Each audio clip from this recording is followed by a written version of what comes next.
We're really thrilled to have you all here and have this opportunity to look deeply at some of these issues that that have arisen. And we're happy to do this from St. Pat's in that it ties together, as we've said, human health and the environment. It's an ongoing, persistent influence on our health, and we'd just like to take the opportunity to look more deeply at it. I'd like to introduce first, Devra Franson, who is going to just make some comments from Senator Tester. So please, Devra.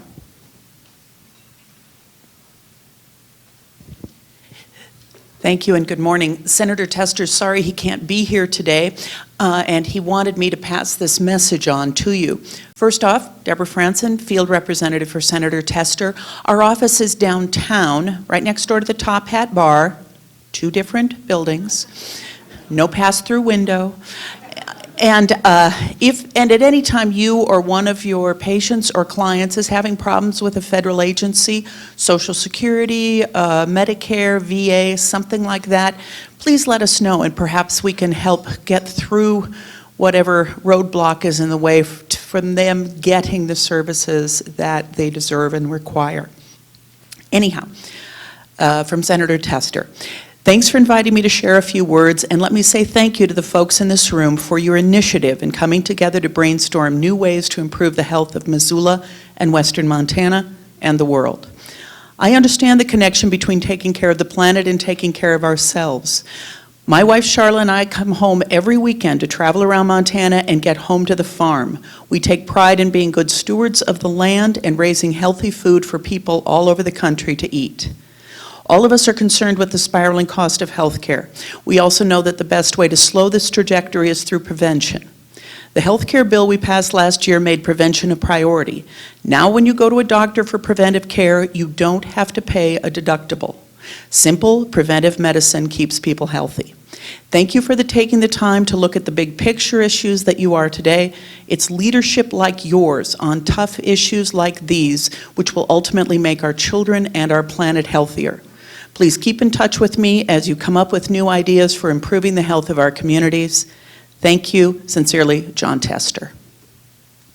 Thank you very much. Thank you. And next, I'd like to introduce Dr. Georgia Milan, who is the Medical Director of Women's Care here at St. Pat's and is one of the driving forces behind this conference and a very interesting person. I've been called interesting before. And I want to welcome you here today. For too long, we have been very involved with human health without really understanding the connection with environmental health. And as you all know, we are just part of the environment, and a very small part of the environment, and a part of it that has done incredible damage over the last 50 to 100 years, to the point that the scientists are saying we probably cannot survive. And certainly we do know that statistically our children are going to die at a younger age than us because of the harm that we have done. And so we are gathered today to sit with that fact and to look at solutions. And what better way than to start today than to invite our good indigenous neighbors, the Native Americans who had lived for thousands of years sustainably on this land. And the names that they had for Missoula, which stands for a type of trout, I don't even know if we have it here anymore. But this was the land that people came to pick bitterroot, to pick camas, to honor the gifts from the earth and to always give back. Last night we had a wonderful gathering of spiritual leaders to talk about human and environmental health, and we were fortunate to have Pat Pierre here. And, you know, because last night was called Spiritual Solutions to a Planet in Peril. And Pat, who is Ponderay, and an elder was speaking and said that what other solutions but spiritual solutions? How can anything we do, how can anything we say, how can anything we think not be spiritual? You know, and if we continue to have that sense of the sacredness about who we are, what we do in this planet, then I think we can go forward and we can really make a change. And we are very, very lucky to have Tony Incashola here, because there's a saying that our future hopes are rooted in the past. And that's if we can look to the voices and to the people that had a different relationship with the natural landscape, that lived in harmony with that respected that. If we can ask them and beg them to share their wisdom, their insight. What was that cultural belief that allowed that to happen for thousands of years, that within the last 100 years, because of our deep desires, Plato said that poverty is not small property, it's great desires. And so somewhere as a culture, we got a little bit lost with our great desires turning into greed, turning into consumption. And the reason we're here is to turn that around. And we are very honored to have as our teachers here this morning, Tony Incashola, who is the director of the Cultural Committee for the Salish Pend. And we are losing languages very quickly. The last statistic I read, this was a few years ago, that over half the languages in the world have less than 5,000 speakers, and probably today it's less than 2,000. For the Salish, I think maybe 32 speakers. And once you lose a language, you lose the knowledge. And so people like Tony, people from the tribe who are keeping the language alive so that we can keep the knowledge alive, that hopefully will be able to save us and that they will be our teachers. And we're so grateful that they can speak English and are willing to drive so far this morning on icy roads in order to share with us their heart, because truly we got into this mess because of our heads, and the way out of this mess is not with our heads, it's really through our hearts. And so hearing the drum this morning that is speaking to our hearts and the heart of the Mother Earth, and hearing the words from Tony, to me this is the most important part of the conference. And many people will dribble in all day long, but for you, when I think of your good fortune, that you happen to be here at the most important part, maybe of our lives, that you are here, that we're able to share the words of Tony and to hear the drum is a great honor for us. And so I welcome Tony Incashola, who is going to introduce the drum. And Tony is a veteran of the Vietnam War. He was the first Native American to do an opening prayer for the Congress of the United States of America. He is a man who has persevered, who has continued to teach, who gets a lot of invitations to go a lot of places, and we are hoping that he understands that we really are seeking right relationship here, that we are asking him to come here and the drum, not as some type of superficial asking, but as a deep asking from our heart for the wisdom that can help us out of the mess that we're in. And so we're very grateful, Tony, that you came all of this way today, and all the members of this drum who drove very, very many miles, who got here very early. And so with great gratitude, I want us to give them all a very big hand. Thank you.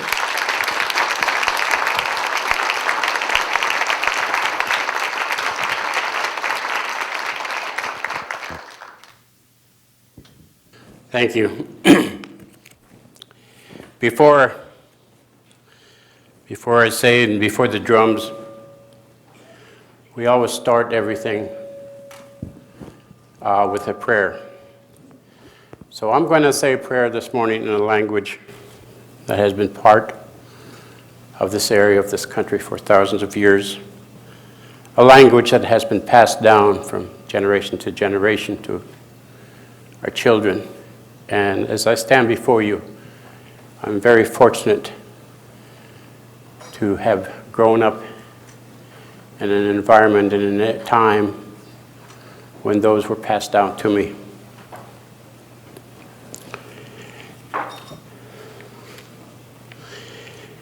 Het hwakwix konsteenum lukwin kulen suten lukhudsia lukhud elskedig wietlwa. Kesen konemillt, kes meiselt. Lukeks skulpach lujelstulich. Kekes pus mistum lukehultmotion, lukepachpachot. Nellitel shay wasia kes ionustum kes twitzel lukeks skudlietwalst jelstulich. Essen konemist lukepachpachot jelhaluas tsadle kumei. Kumei gest de Luisi gest Husene. Kekes pus mistum letchwal wasialu. Kesen kuskelig lupslint leil. Kumei tamil kstalhus ust. Kekes ort kshitum keks jaum lukhulasia lukhul. luchutsil hups, luchutsoast. Kekes puusmistum, lukes sichult. De milkum, kekes orkshitum, kekes meeltum. Kelent komsels puuslun, kulmis lukechultimotion. Jetlhuak, me kesaunamas, lukeks konstin. Luchudesiaan, luchudekes skeliu, luchudel skeliu. Kes qoilmi jetlhuak. Kes tschintnim, lulken, kulmen, lulken. Your pioten lutelke hultimotion. Come kes orkshilt, come kes meelت, kesen konmichlt jetlhuak. Zeg lukeks jou, lukeks konsin, jelskaks lukunkulen zu lemlemch. Thank you. Thank you. This morning, I asked the drum group, which is known as the Yamncut, which means the gathering or the gathering of people. This drum group is made up mostly of family members. They have been together for many, many years. The songs that they sing, songs that have been passed down, songs that have come from our environment, from our Creator, things that have been given to me. It's not something that you can sit down like today and write and create a song. These songs are given to our people. Songs that have been utilized for thousands of years. Songs that we use in our daily lives, in our prayers, in our loss, in our happiness, everything that we do, our songs, because those songs are connected to the animals and to the environment. And so with that, I'd like to have the drum group first sing an honor song to honor all of our families, our parents, our grandparents, most of all our ancestors who have struggled, who have sacrificed so that we may be who we are today, and so we may be able to carry on the things that they have given us. And after that, they will sing a victory song. A victory that we have, we feel that every day is a victory. Every day that we survive, another day. Every day that we are able to help our people, to help our children, and to carry on the hopes and the dreams of our ancestors. It's a victory. And so with that, I ask Yamncut to sing an honor song. And this, as we always do in honor, I ask you to please stand to honor those, not only in my culture, but also in yours. Your parents and your grandparents, your ancestors.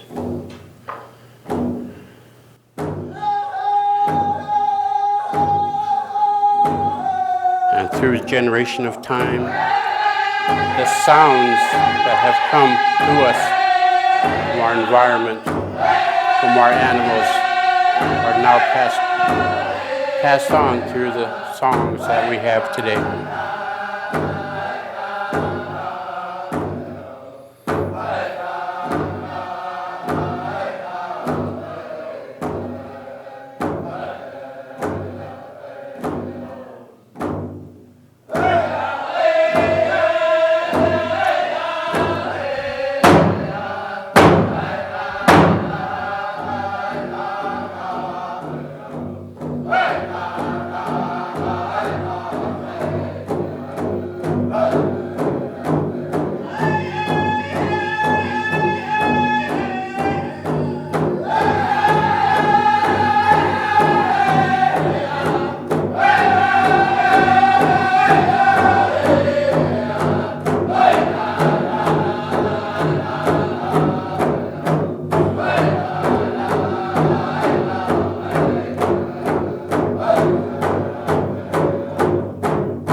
be seated.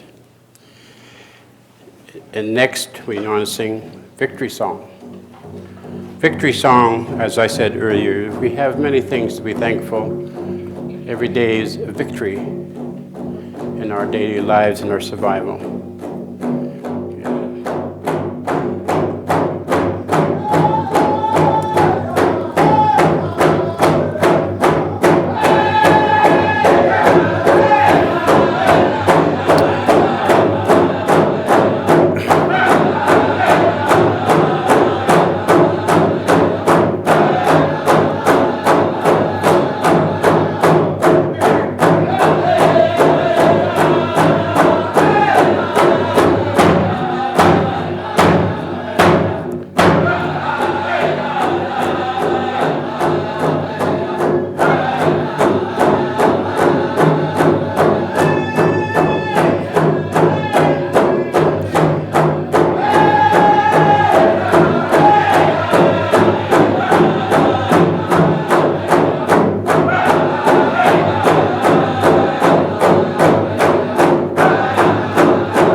Hey, Yamncut.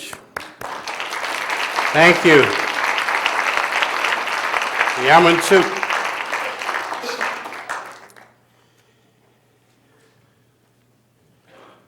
I appreciate them coming down again. As they said, the road conditions probably weren't all that great this morning, and coming down to help us out. Yamncut.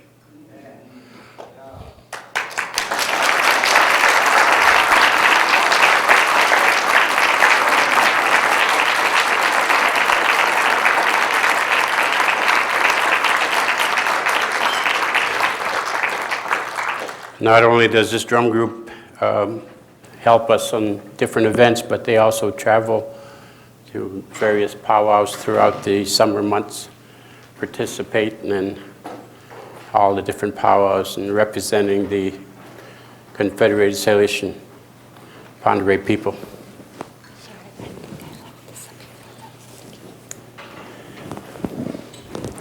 Now, I think one of them's got to flip a coin, see who was buying breakfast this morning.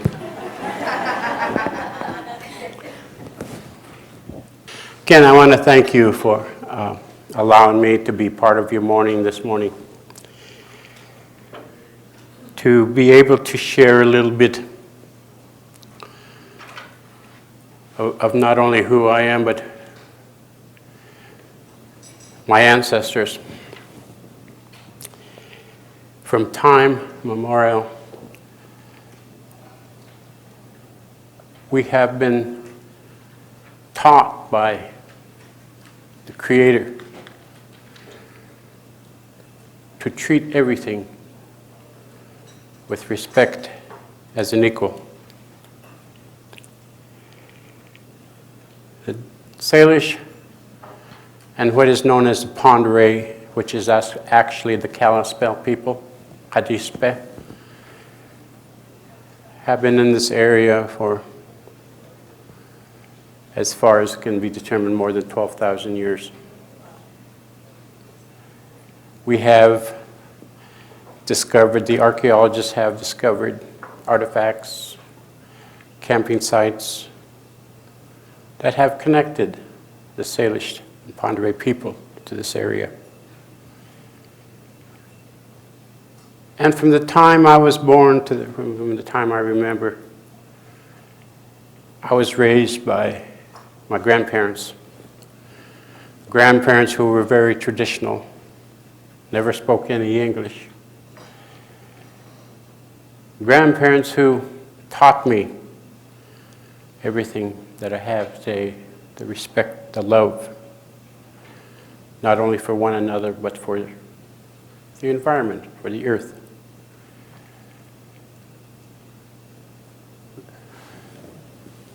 Our creation stories, what we refer to as creation stories, go back.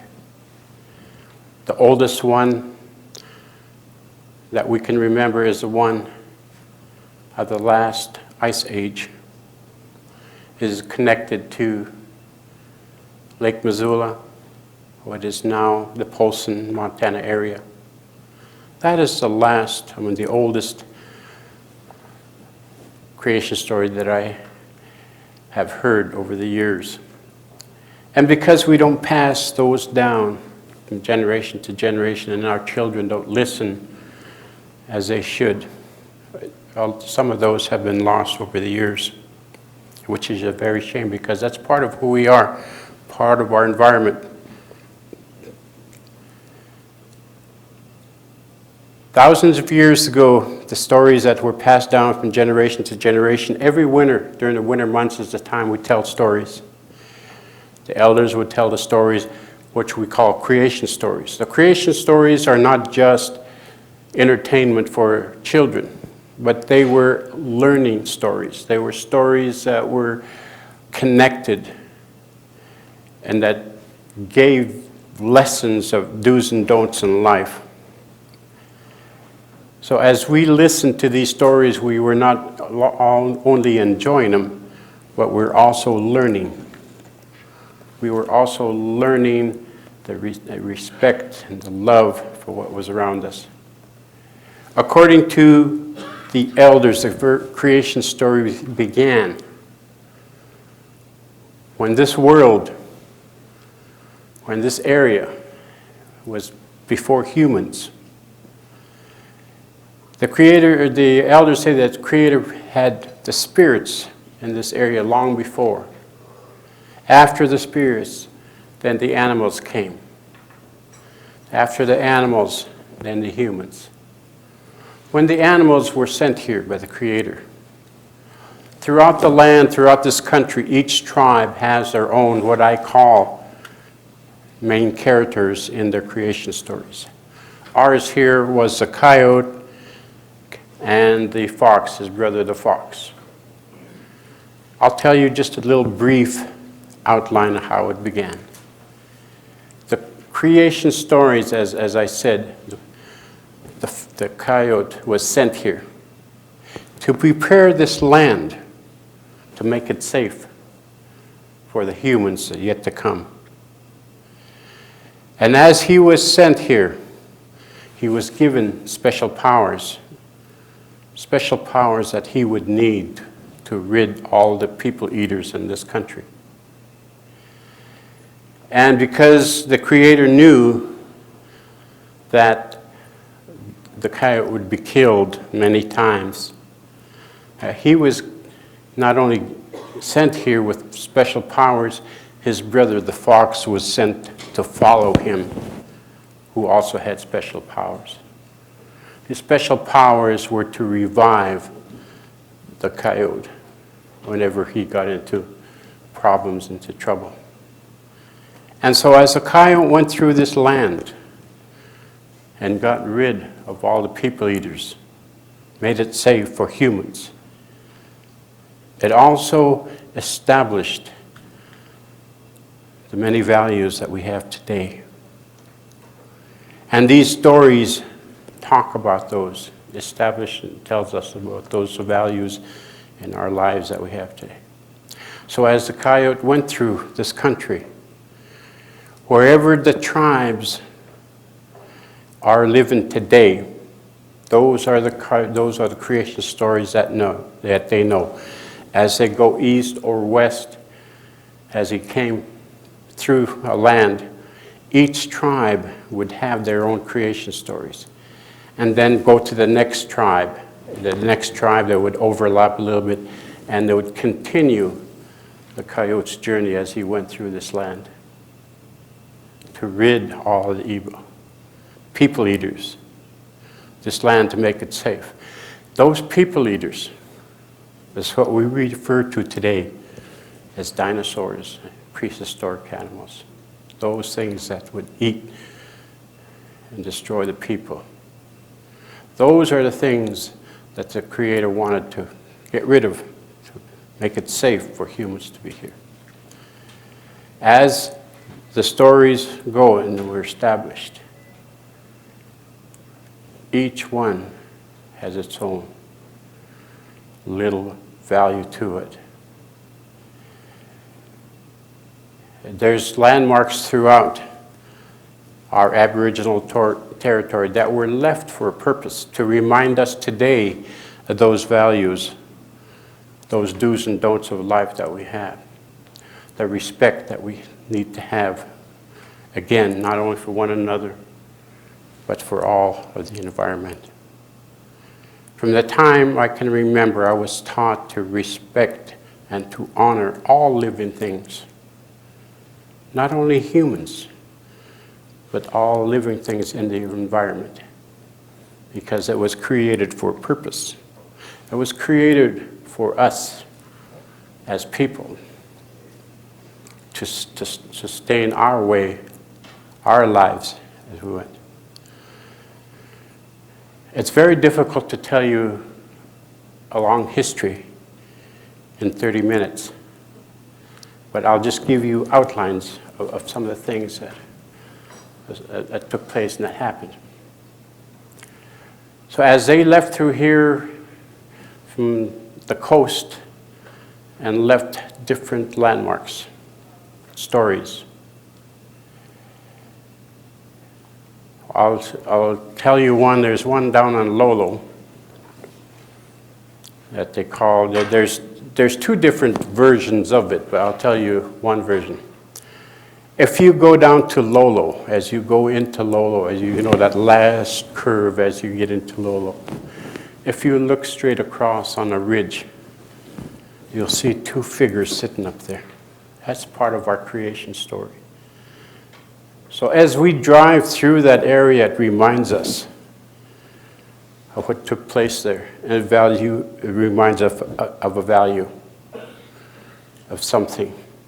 What took place there, as one version is told, is that as the coyote was going through here and was down there with his brother, the fox, it was a hot day, very hot. And as they were walking along the trail, the coyote was tired. He had a blanket and he was tired of carrying it. So as he was walking along, he seen a rock. And he walked over to the rock and he covered that rock up with his blanket. He said, "Here, you can have my blanket." He said, "You're always cold." He said, "You can have it. Keep you warm." So they went on. They went on down the road a little bit, down the trail. And it started to rain, started to get cold, started to get wet. The coyote remembered his blanket. He said, I'm going to go get my blanket. He don't need the blanket. He's always cold anyway. The rock is always cold. His brother tried to tell him, no, you gave that blanket. No, he don't need it. So he ran back and asked for his blanket back from the rock, and the rock told him no. He said, you gave it to me.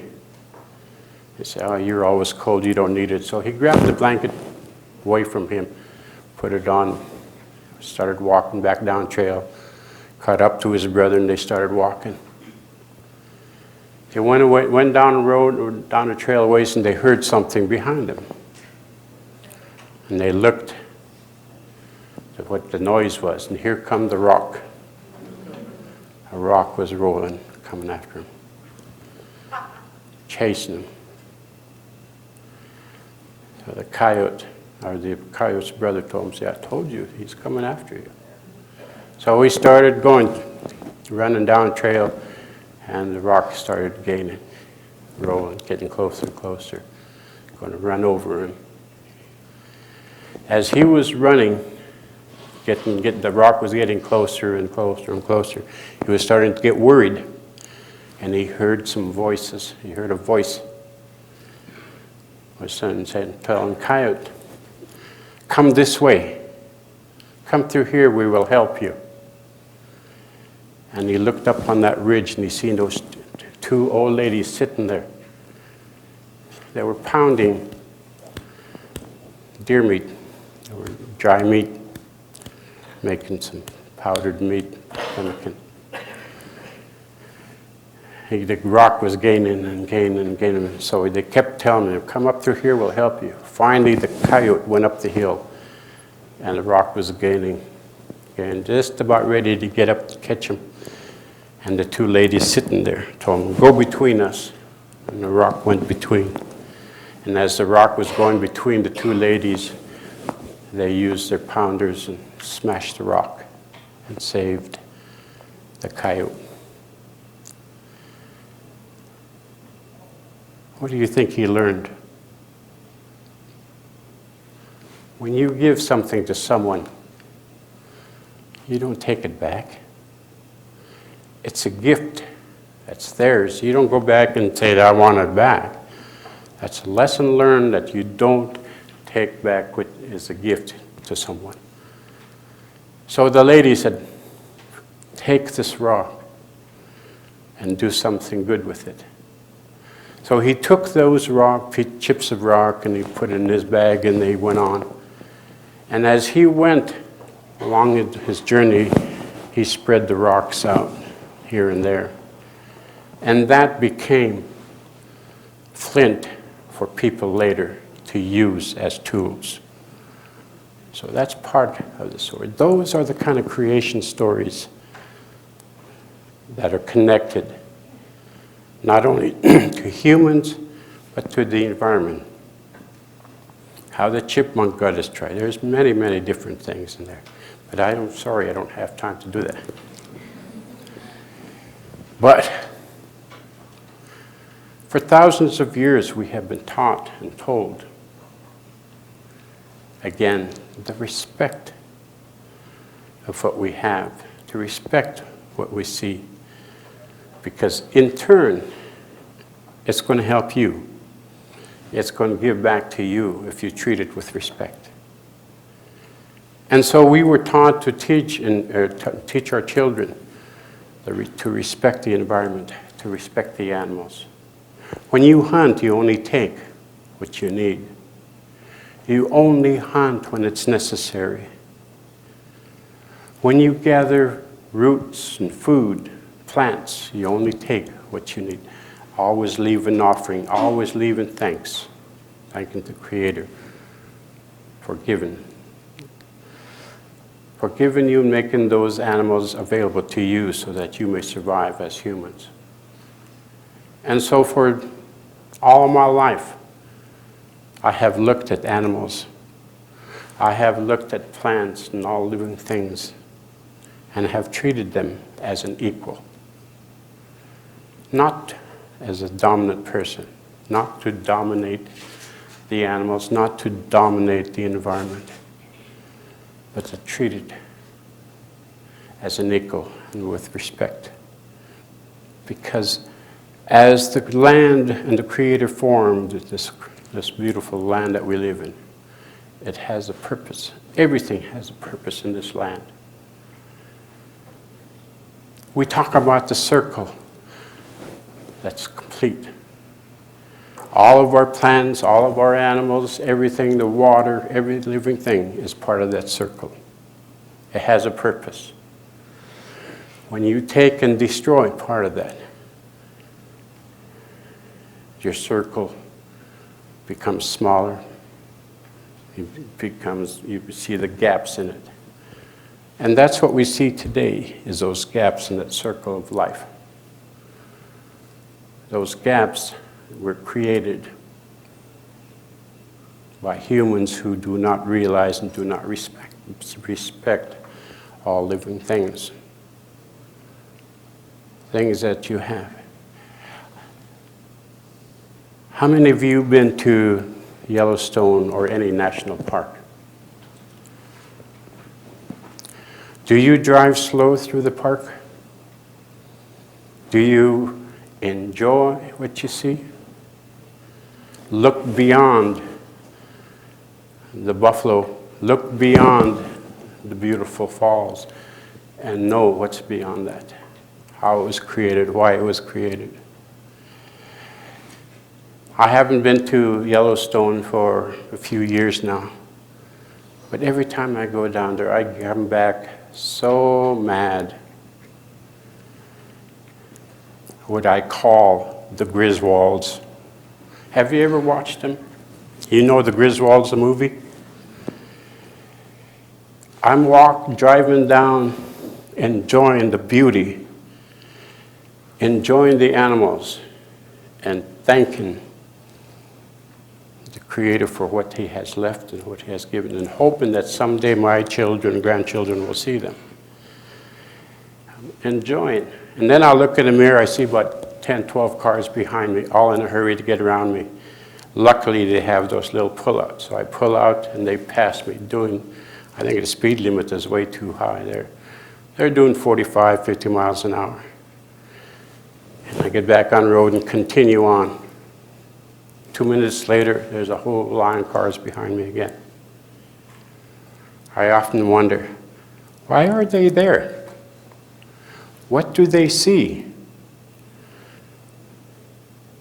Just to say that this summer I went to Yellowstone Park, but they have no memories. They don't see the beauty and the falls and the life that it provides for us. Never did I think that we would be buying water in bottles today, when at one time you were able to go to any stream and drink. But that's part of that circle that we've started to destroy. It's something that we need to take a look at what's happening.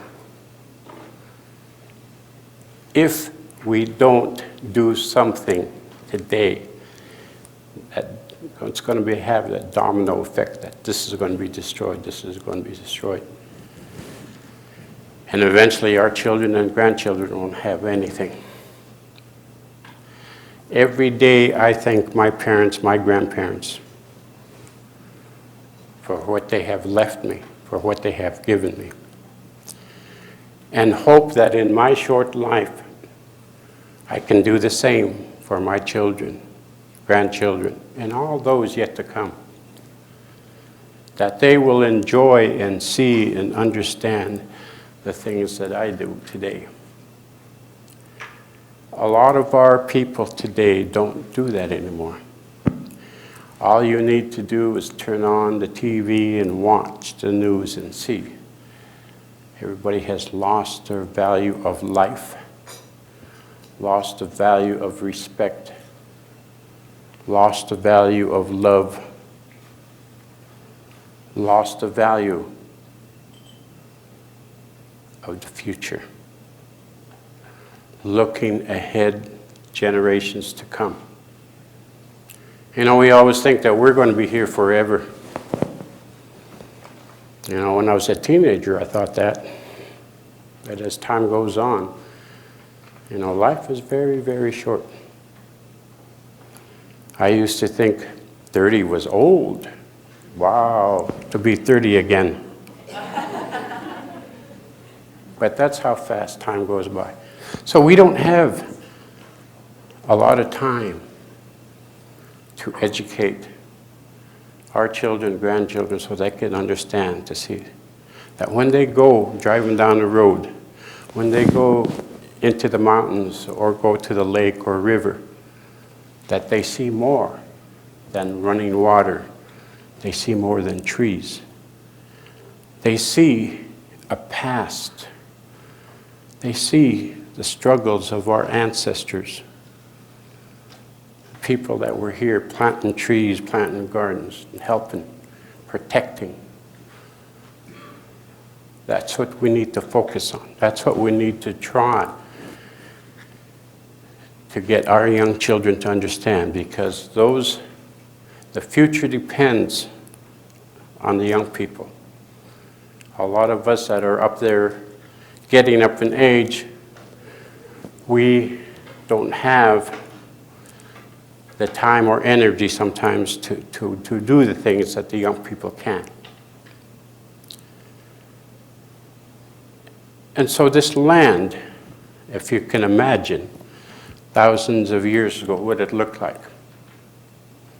The running waters, the green grass, the animals, everyone, everything had its role in playing. And today, if we don't like anything, what do? We destroy it. Not thinking that whatever we're destroying has a reason, has a role in the environment that we live in. The birds that carry the seeds and replant. The animals that scatter. All the things that we see and that we enjoy today.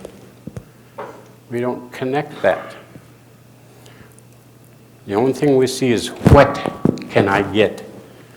What can I gain from that? What can I take and utilize without giving back, without protecting? That's why I'm always told that whenever I do anything, that it's not for me. You're always thinking down the road for the generations of people yet to come. That's who we're here for. We enjoy life today. We are very fortunate to live in a country that we do today. But how did this country get to where it's at? It just didn't just appear. You have to look back to the ancestors for thousands, hundreds and thousands of years and what they did, what they tried to protect, what they tried to do so that we can enjoy it today. And we have to do the same thing for future generations. I don't want to take up too much of your time. I hope I've shared something that you understand how fortunate we are to live where we're at in a country. You look at other countries and we have turmoil in our own country. We have hatred in our own country. But we are able to deal. We're able to overcome and to conquer a lot of that hatred, unlike other countries, as we see in the news. Can you imagine living in the country there today? Again, you think back of who created this land for us and who sacrificed. Our children, our grandchildren need to benefit for those. Thank you very much for your time.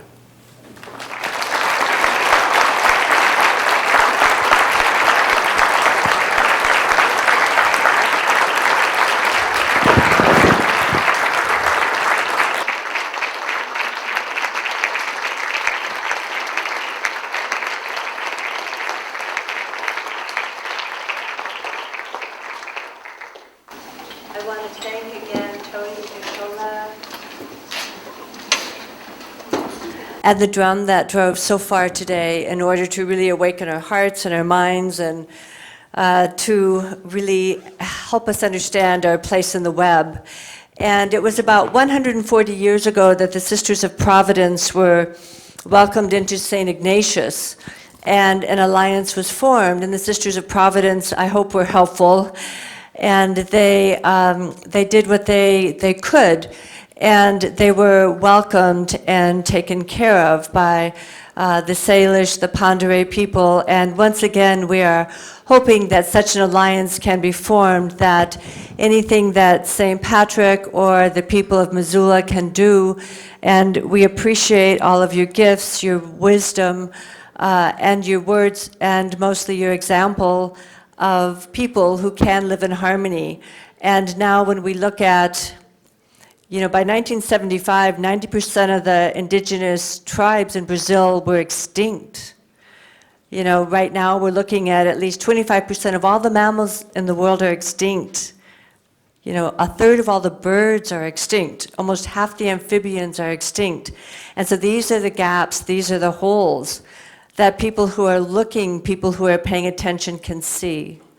And so we appreciate you pointing out these gaps and these holes that are there because of choices and actions that we have done.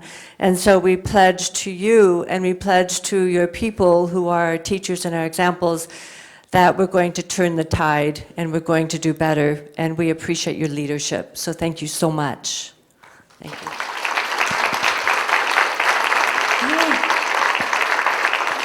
And our next speaker is Dr. Devra Davis, and I think a lot of you have heard about her. We've been very lucky to have her with us for the last few days.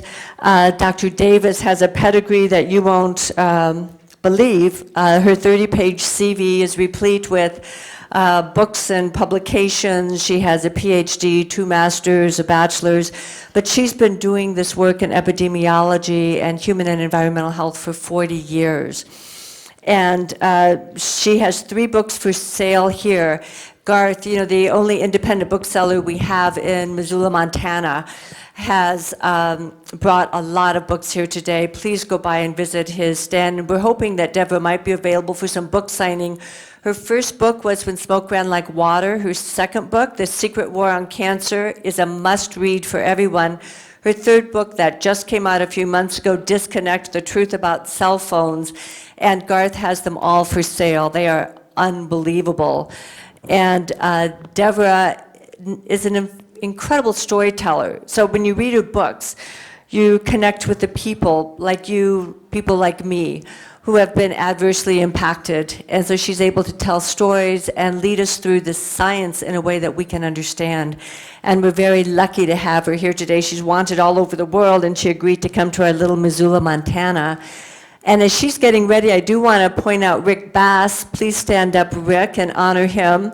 An incredible journalist, an incredible book writer who has forsaken fame and fortune to tell the truth about the environment.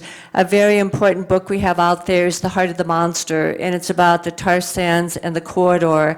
It's a book that we all must read, and Rick is going to be here at noon for book signing. So to have a book that is signed by Rick Bass, that is a fortune. So please take advantage of that.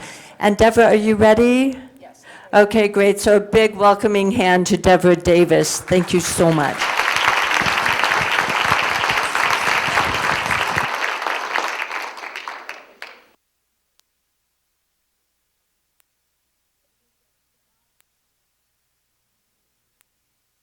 is the Sabbath. And now, of course, in our modern lives, the very concept of Sabbath seems a bit foreign, particularly for those of us who are living wired existences. And I've made the decision that the trade-off for me is if I use these wires from time to time, I can reach more people. But there also is a time to disconnect. There's also a time for us to center ourselves in our hearts and minds and our souls. And I want to share with you, with the wonderful words of inspiration and faith that we heard earlier, some thoughts about what Sabbath means and about what our relationship to the earth really means, given the importance of this community and what you all are doing here. I came to Missoula, Montana because I also love the land. And I have loved some of the people here whom I've known who've done wonderful things. And I'm learning and developing new friends as well. But I would share with you that the Hebrew word for land is Adamah. Adamah. And the Hebrew word for human, for man, is Adam. So our relationship to the land in the Hebrew language would be made more clear if in English we called people earthlings. We come from and we go back to the earth, and we are commanded to be stewards of the earth. And again, the Hebrew word for stewardship can be v'yirdu or v'yardu. And the way the word is read, it can either mean dominion or it can mean protector and steward. And obviously, those of us here today understand that we must be stewards and protectors, guardians of the earth and all that's on it. And we've lost touch with that. So I stand here today as someone who enjoys the Sabbath in the traditional way, and I'm sharing this Sabbath with you because it gives me an opportunity to tell you about some of the work that I've done.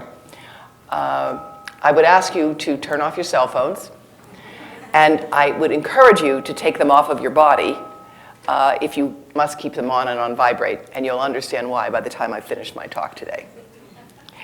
The secret history of the war on cancer. What's the secret? Well, the secret is that the war on cancer gets started fighting the disease and ignoring the things that were then known to cause it. And it's amazing how long we've been focusing on finding and treating the disease and how little effort has gone into preventing it. And that is why it's so important that this conference is taking place. And it's so important that you all recognize the power that you have working together to make things happen, as indeed you are making things happen. The secret history of the war on cancer is based on the need to learn from our past. This is a statement really from hundreds of years ago. But if you want to make the future different from the past, you must study the past. You must learn from it. We are not condemned to repeat past mistakes. Trend is not destiny. Trend can be a warning.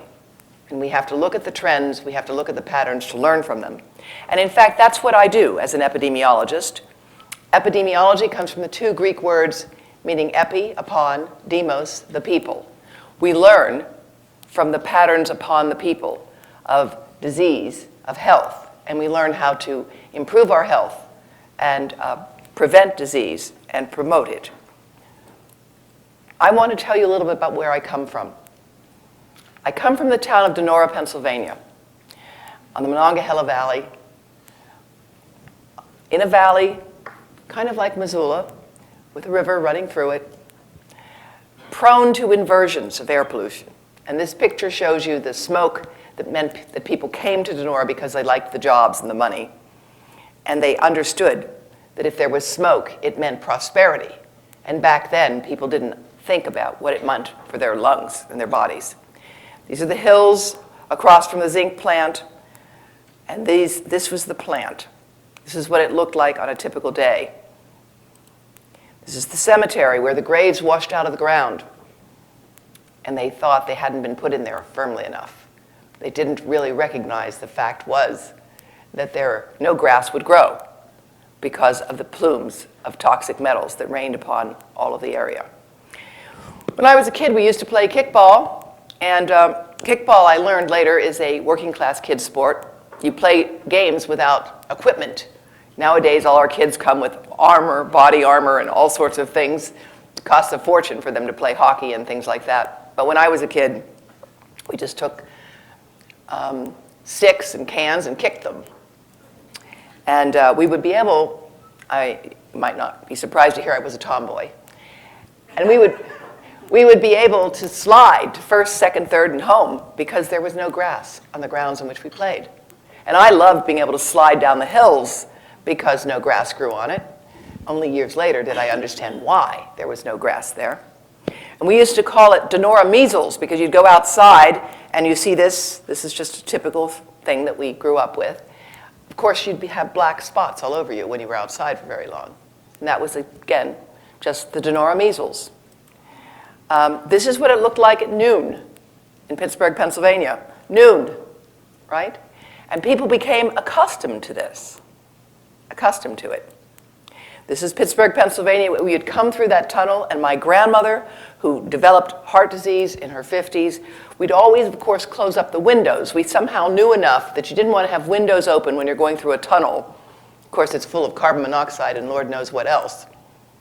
And this is what it looked like when you'd be coming out to the big city of Pittsburgh into this nice, thick, gray smog and fog.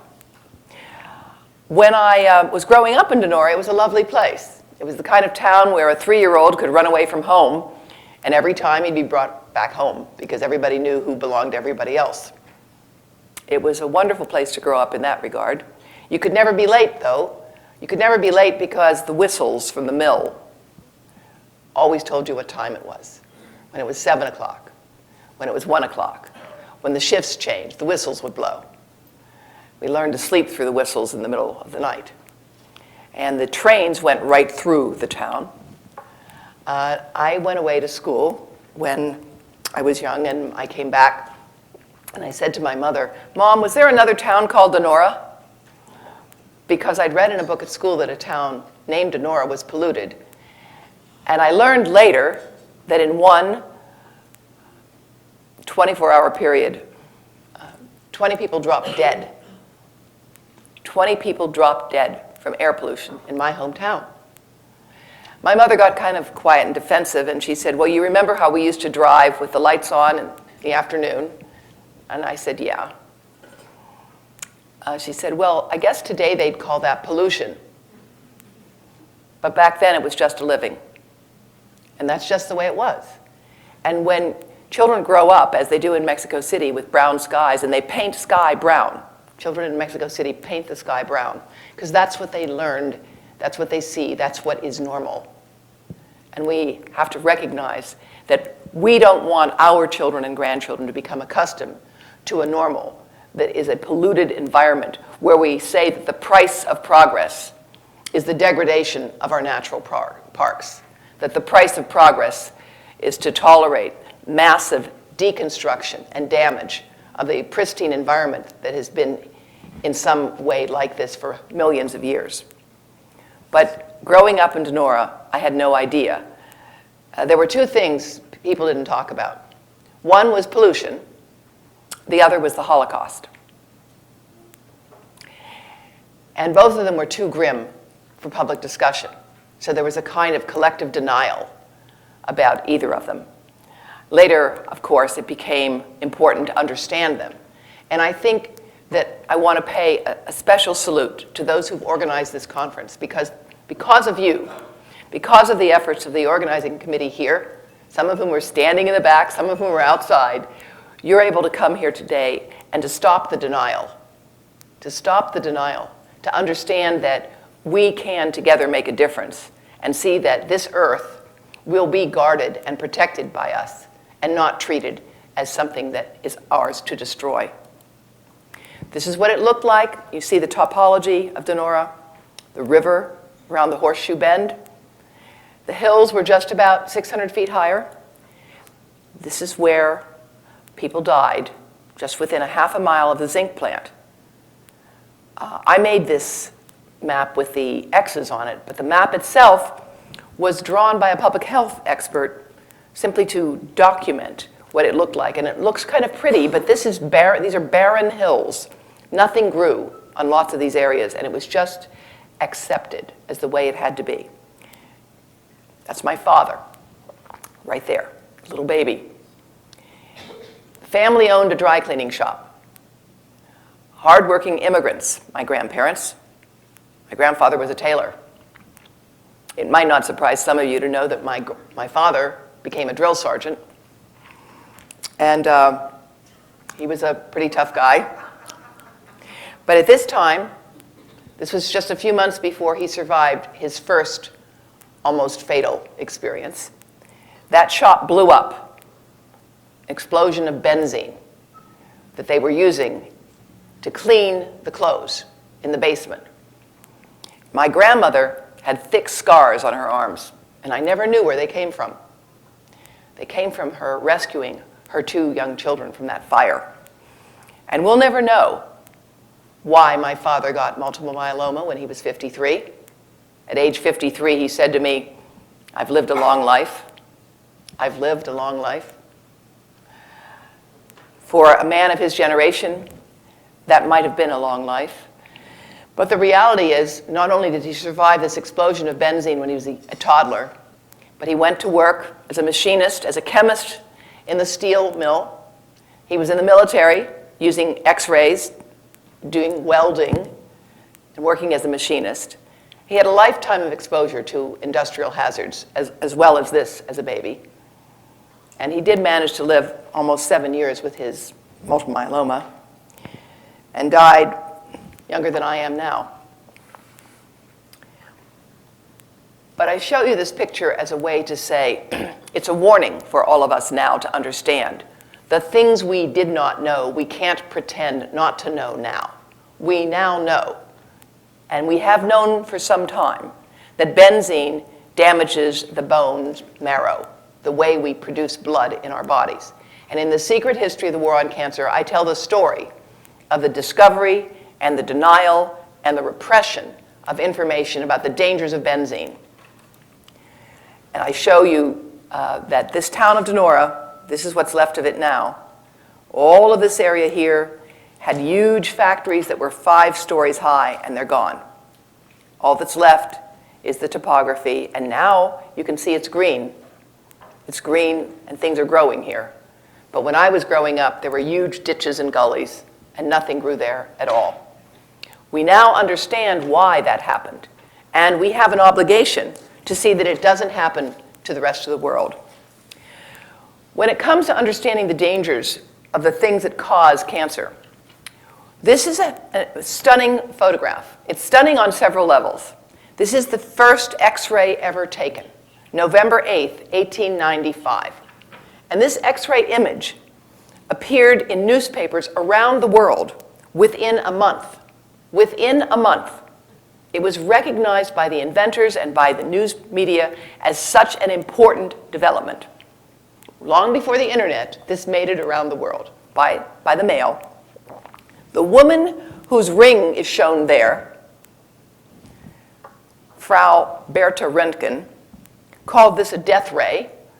She instinctively was concerned about it. Her bedroom was right below the laboratory where this work went on. She never had children. And her husband, Wilhelm Conrad Röntgen, is credited with discovering the invention of X-rays. But it was instinctively understood that this could be dangerous by some people at the time it was discovered. In fact, Clarence Daly worked with Thomas Edison doing research on X-rays. And he did that research starting within a year of the invention of X-rays.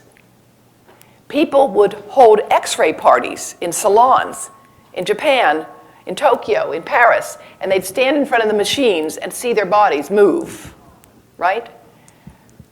There were those who said, wait a minute, what are we doing? And within a few years, it was apparent. Clarence Daly ultimately died of radiation poisoning. Thomas Edison refused to ever have an X-ray himself after. Madame Curie, 2-time Nobel laureate for her work with radiation, her notebooks were too hot to handle. They were so radioactive. She and her husband, with whom she shared one Nobel, developed radiation-induced sickness. She died of a form of what we now understand to be leukemia, induced by her research. So the dangers of high doses of radiation were known almost from the time it was discovered. And yet, we have ignored that fact until very recently, and I'm going to share with you now the American College of Radiology's warnings about this. The Secret History of the War on Cancer reveals that in 1936, the world's leading scientists already understood these things caused cancer. Hormones clearly can increase the risk of cancer, and that was known then. X-rays, sunlight, coal tars, benzene.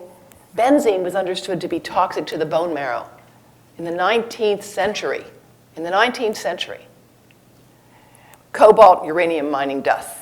Mining was understood to be very dangerous. Not only physically dangerous, it still is one of the most dangerous professions in the world, as is farming, but also that the dusts themselves could cause crippling lung diseases of varying sorts, some of which we now know were in fact early cases of lung cancer that were not diagnosed as cancer.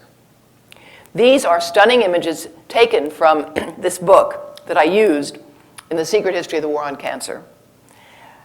And these pictures were drawn by the laboratory workers of Ángel Honorio Roffo in Buenos Aires. He had the Institute for Tobacco Research in 1930. In 1930, the dangers of tobacco were understood in the scientific community in many different nations. In Japan, in Buenos Aires, in Germany. And I tell the story in The Secret History of the War on Cancer that the first case control study to document that lung cancer was increased by tobacco did not occur in 1955 in the Journal of the American Medical Association, as is commonly reported by the American Cancer Society today. No, it occurred in 1939 in Germany as a result of the Nazi Institute for Research on Tobacco. And this is one of these inconvenient truths that we prefer to ignore, because what it tells us is that when it comes to information about the causes of cancer, who is the source of that information is as important as what the information has told us. And there has been a willing suspension of disbelief, a rejection of data if it's inconvenient, and whether the topic is global warming, or cancer in the environment, or cell phones and health, the burden of proof on those who present evidence of concern, of harm, of danger, is very, very high when you are dealing with highly profitable industries. And that situation has become worse over time, as you will see in my remaining remarks. The interesting thing about these drawings, these tumors growing out of the heads of rats, is that the researchers doing this work also noted that the younger the rats when they were exposed, and if they added not just sunlight, but sunlight and coal tar, the faster the tumors would grow. So this rediscovery of the vulnerability of the young to carcinogens, to endocrine disruptors, there's nothing new about this. It's common sense. Isn't that why we try to take better care of our babies? At least until they're born. Now, this is another part of the chapter of The Secret History of the War on Cancer that is not widely known, and that is the very close connection that the American Cancer Society had with the tobacco industry. In 1954, this charming man left his position as the director of the American Cancer Society to become the head of the Scientific Advisory Board of the Tobacco Industry Research Council. And in that position, he dispensed millions of dollars throughout the world to some of the top scientists at Harvard, at Princeton, at Yale, at Royal College, at London, all over the world. And that work fueled scientific doubt, created uncertainty, manufactured questions in the public mind. And there were legitimate scientific questions about the nature of tobacco and its impact on the body. There still are. We still do not understand exactly why it is that early smoking increases the risk of breast cancer in young women and may not have an effect on the risk of breast cancer in older women. We still do not understand the relationship of smoking to things like Parkinson's, where it might even be protective. There are important research questions still about tobacco and health. But the existence of uncertainty has been used by the tobacco industry and many other industries, as I will make clear in the remainder of my talk today. The existence of that uncertainty has been used like a cross to the vampire. We are uncertain, and therefore let's do nothing and let's continue as we are. This is part of the advertising campaigns that made it attractive for women to smoke. Reach for a Lucky instead of a sweet. You'll never miss sweets that make you fat. That was the commercial, right? In fact, this capitalized on the well-known, nearly universal interest of women in being slim and trim. And of course, the sugar industry fought back with ads about how sugar was good for you. And they said tobacco could be bad for you. These ads appeared in the Journal of the American Medical Association in the 1960s. Now, the thing about these ads that's really interesting is that there were major amounts of smokers in the medical community. Surgical conventions into the 1960s were full of smoke, Remember, 1964, the Surgeon General's report comes out recommending that people stop smoking as much, saying that smoking was bad for you. Now, my contention, and I show this in The Secret History of the War on Cancer, is that we could have taken action against smoking in the 1950s. The science was there. What was not there was the political will. The addiction to tobacco, for many people, is physiological. It still is. Something like close to half of those who smoke today have some form of mental health problem. Almost half of those who smoke today, for them, smoking is a form of self-medication for psychiatric issues. And many of them are lower class, fighting other problems of life as well. But back then, it was actually argued by doctors that smoking could be good for you. And there was a very interesting phenomenon that happened. The filtered cigarettes were first touted as being really protective. Micronite filters, they were going to protect you. Because it was acknowledged by the tobacco industry, well, we can't really deny that tobacco is bad for you, so let's put a filter on it. In fact, we now know that these filters worked really well. They took the taste away, and some of them took the nicotine away, and as a result, they changed the nature of the filters so that they looked like they filtered, but didn't really get out the nicotine which you needed for the addictive properties. The hope for the war on cancer, I want you to look at the date of this. Fresh Hope on Cancer, May 5th, 1958, right? The man who sent me this, that was his aunt. They literally burned a donut hole through her body in order to wipe out the cervical cancer that had spread. Literally, there were patients who had that much radiation burn that it went right through her. She was a young woman. I document in my book that this death and many others could have been avoided because the Pap smear, which does save lives, because it detects changes in the cervix that occur early enough that if you remove those changes, cancer does not develop. It's one of the real public health successes, the Pap smear. The Pap smear was actually invented in the 1920s. It was shown to save lives in 1942, but it was not put into use until the late 1950s. And as a result, millions of women died unnecessarily from cervix cancer. What were the reasons for the delay? Well, I'm going to show you some of the consequences and talk about the reasons in a moment. This is the level of cervix cancer in these areas, Finland, Puerto Rico, Canada, in the 1960s, or this baseline year, and this is the incidence in the 1980s. And you see in all cases it's dropped by between 50% and more, all right? The implementation of the Pap smear saved lives. You see it, it's right here. But look at this. Not in England and Scotland. The Pap smear was not actually implemented in England and Scotland until the 1990s because, and there's amazing discussions in my book, the British thought women would get hysterical if you started to test them like this, and it would be a tremendous waste of money, and they didn't believe it would work. They didn't believe the data. Now, those of us of religious faith understand that belief can be very powerful. Faith gets us through crises. It allows people with cancer to live well and sometimes to live much longer and better than anyone would ever have imagined. Faith is very important, but faith does not have a role in science. I trust in God, but all others have to provide data. And in this situation, the refusal of the British medical establishment to accept the data was a big part of the problem.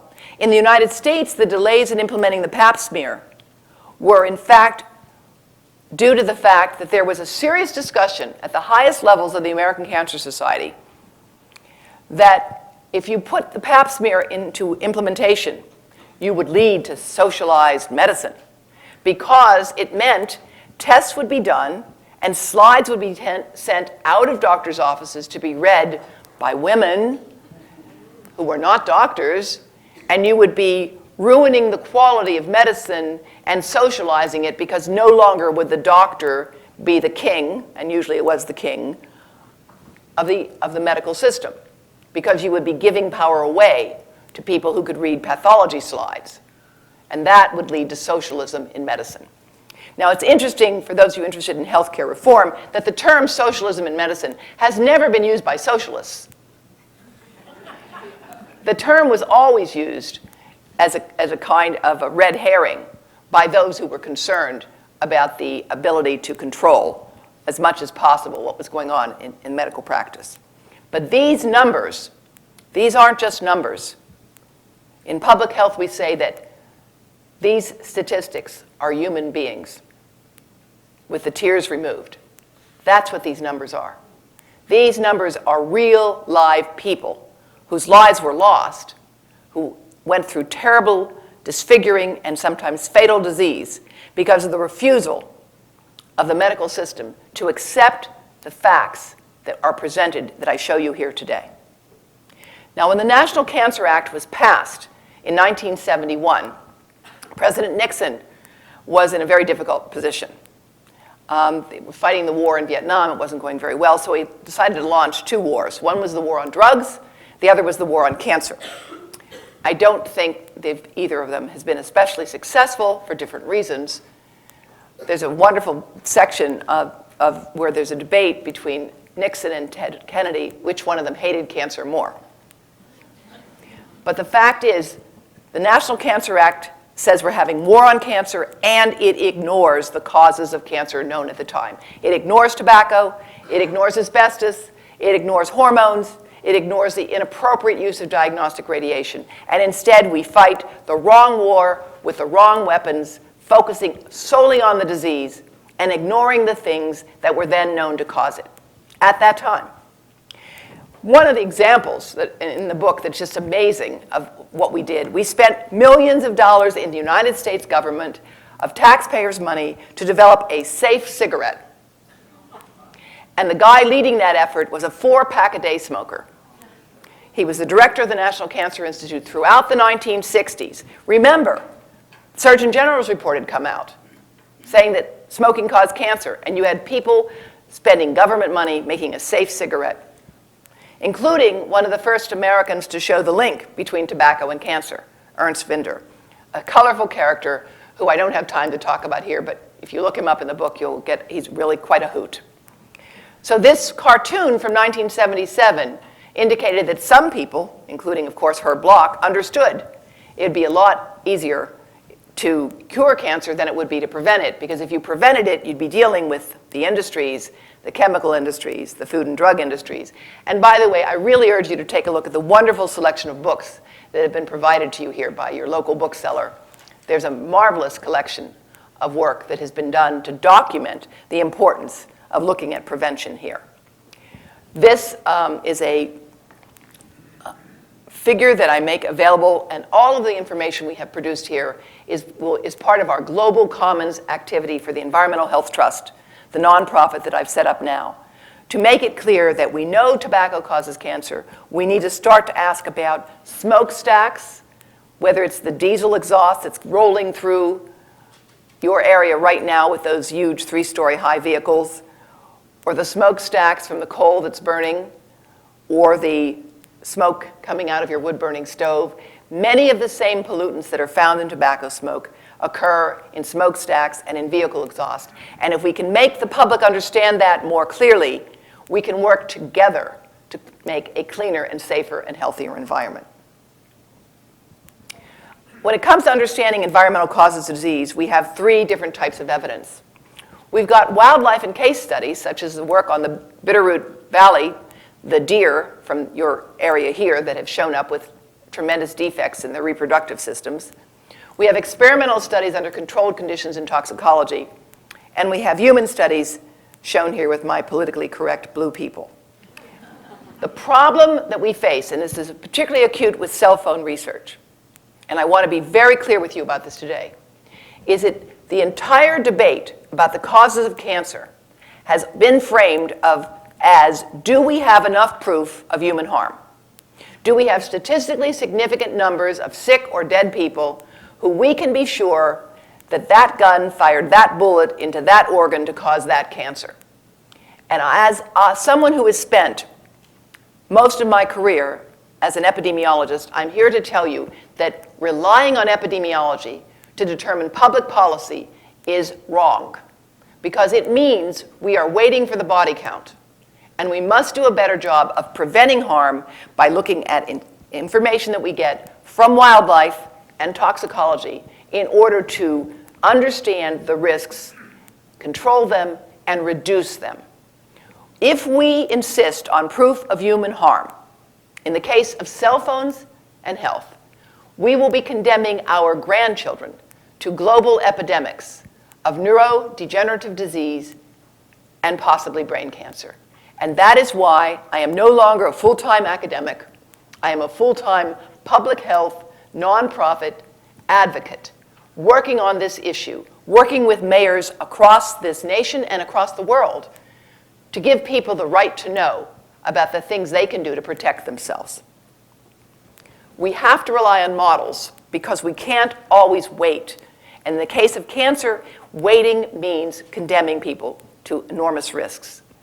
Now, every compound that we know causes cancer in animals, because we've studied it under experimental conditions, also produces it in, every compound known to cause cancer in humans also produces it in animals when adequately studied. Let me be clear. We have not that much data on experimental data on cancer, but where we have it, and where we have data on human causes, like asbestos, like benzene, like vinyl chloride, like hormone replacement therapy, we also have it in animals. And as a result, we must treat experimental information as an indication of human risk. Now, there will be some exceptions, but we need to understand. We need to listen to what the animals are telling us. Epidemiologic studies show us that most disease is not inherited. That is to say, for breast cancer, only 1 in 10 cases occurs in a woman who is born with a defect that she inherited from her mother or her father. 1 in 10 cases. That means 9 out of 10 women who get breast cancer were born with healthy genes, and then they get the disease. For Parkinson's disease, 85% of it is not inherited. And for heart disease, 90%. Keep this in mind. The world of genetic research is exciting, but it doesn't explain most of disease. The reason why the environment is a cause of cancer is shown by these data. If you're an adopted child, your risk of developing cancer mirrors that of the family in which you grow up, not the one to which you were born. fewer than half of identical twins get the same cancer. And we know that workers have higher rates, particularly women who work in certain professions have higher rates of breast cancer. Patterns of cancer remain mostly unexplained and understudied, and that's why it is important that we continue epidemiologic research. We need to do the research, but we have to understand its context. Epidemiology confirms the past. It doesn't tell you about the future. Epidemiology documents, when it's well done, past exposures in order that we can learn how to make the future better. But we should not ever insist on epidemiologic proof before taking preventive policies. As an example, a stunning example of why we know the importance of the environment, these are taken from two identical twins. Remember, monozygotic twins, they come from one egg that splits into two at conception. At fertilization, you get this one egg. It splits into two parts. It's as close to a clone as we have in human nature, right? These identical twins, this fluorescence color tells you the oncogenes and tumor suppressor genes and patterns of methylation, but the important thing to see here is that they look close to identical at age 3. Look at the top and bottom ones. Almost identical. At age 50, the top and the bottom don't even look like they're related to each other.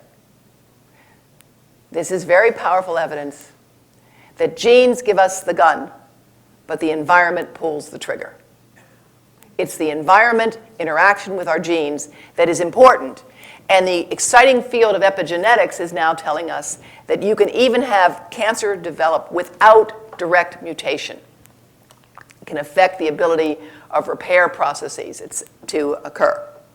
This is very powerful experimental work developed in the Scandinavian countries. Now, I'm going to briefly just mention some of the uses of asbestos because you will be seeing that very powerful film that's been done and hearing from a wonderful panel today. But just to understand, asbestos is not banned in the United States today. These are some of the uses that continue, some of the uses where asbestos is, unfortunately, forever. Once it's out there, it's hard to take it back. It is, unfortunately, a natural experiment that we've been conducting on ourselves. These are some of the diseases that have been confirmed because epidemiologists have confirmed them in people from asbestos exposure, and they range from lung cancer to ovarian cancer to the relatively rare and crippling cancer called mesothelioma.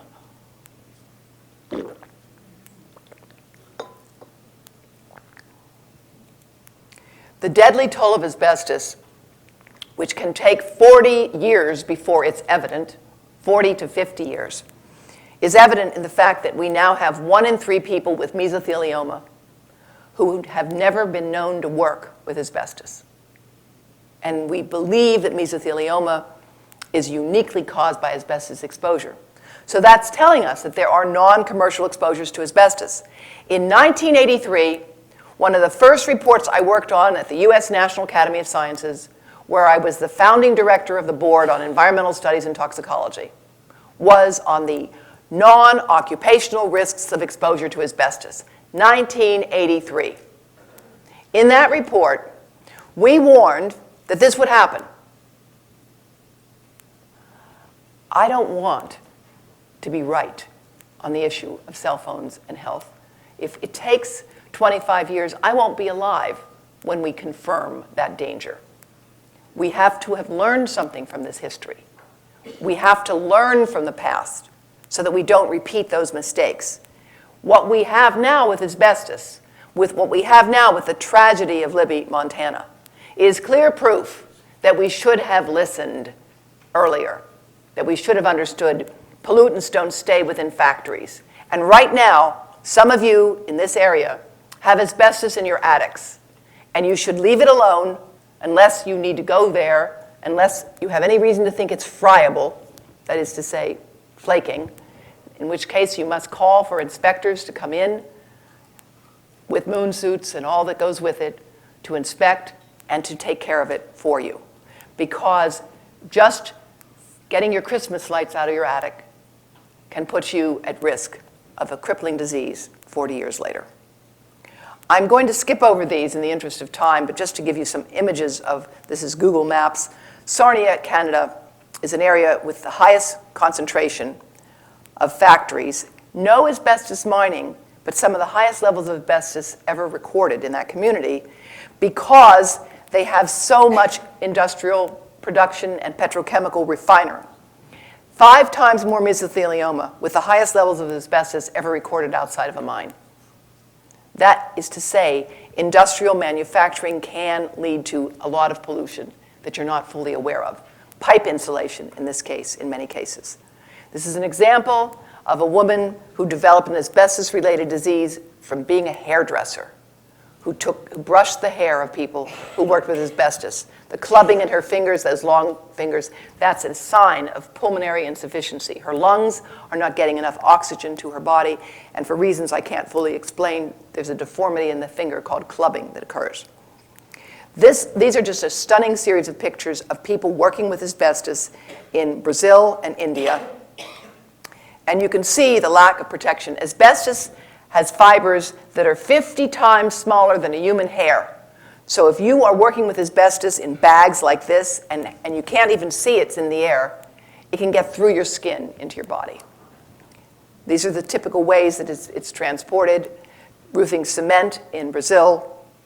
And once it's there, it's very difficult. If it's intact, if it's in siding, if it's in material that's absolutely encapsulated, leave it alone. But if it's in the thin, friable insulation, it needs to be inspected and may need to be remediated. These are some of the worst examples. That's decaying asbestos. You can see that stuff's just falling apart. Broken asbestos sheets and roofs. It's a common sight in India. And right now, the Canadians are exporting asbestos death to India. 30% of all the asbestos in India comes from Canada. And there's a movement of the Canadian Medical Association, the Canadian Public Health Association, the World Health Organization, even the World Bank is calling for this to stop. You can see there's no protection here. And there you can see the friable, decaying materials. The global ban on asbestos has been called for close to 10 years now.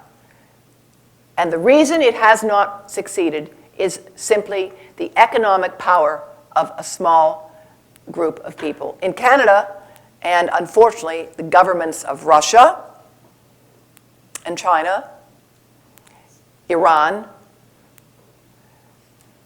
governments that I think we don't want to be associated with in many ways, are advocating and continuing to produce asbestos.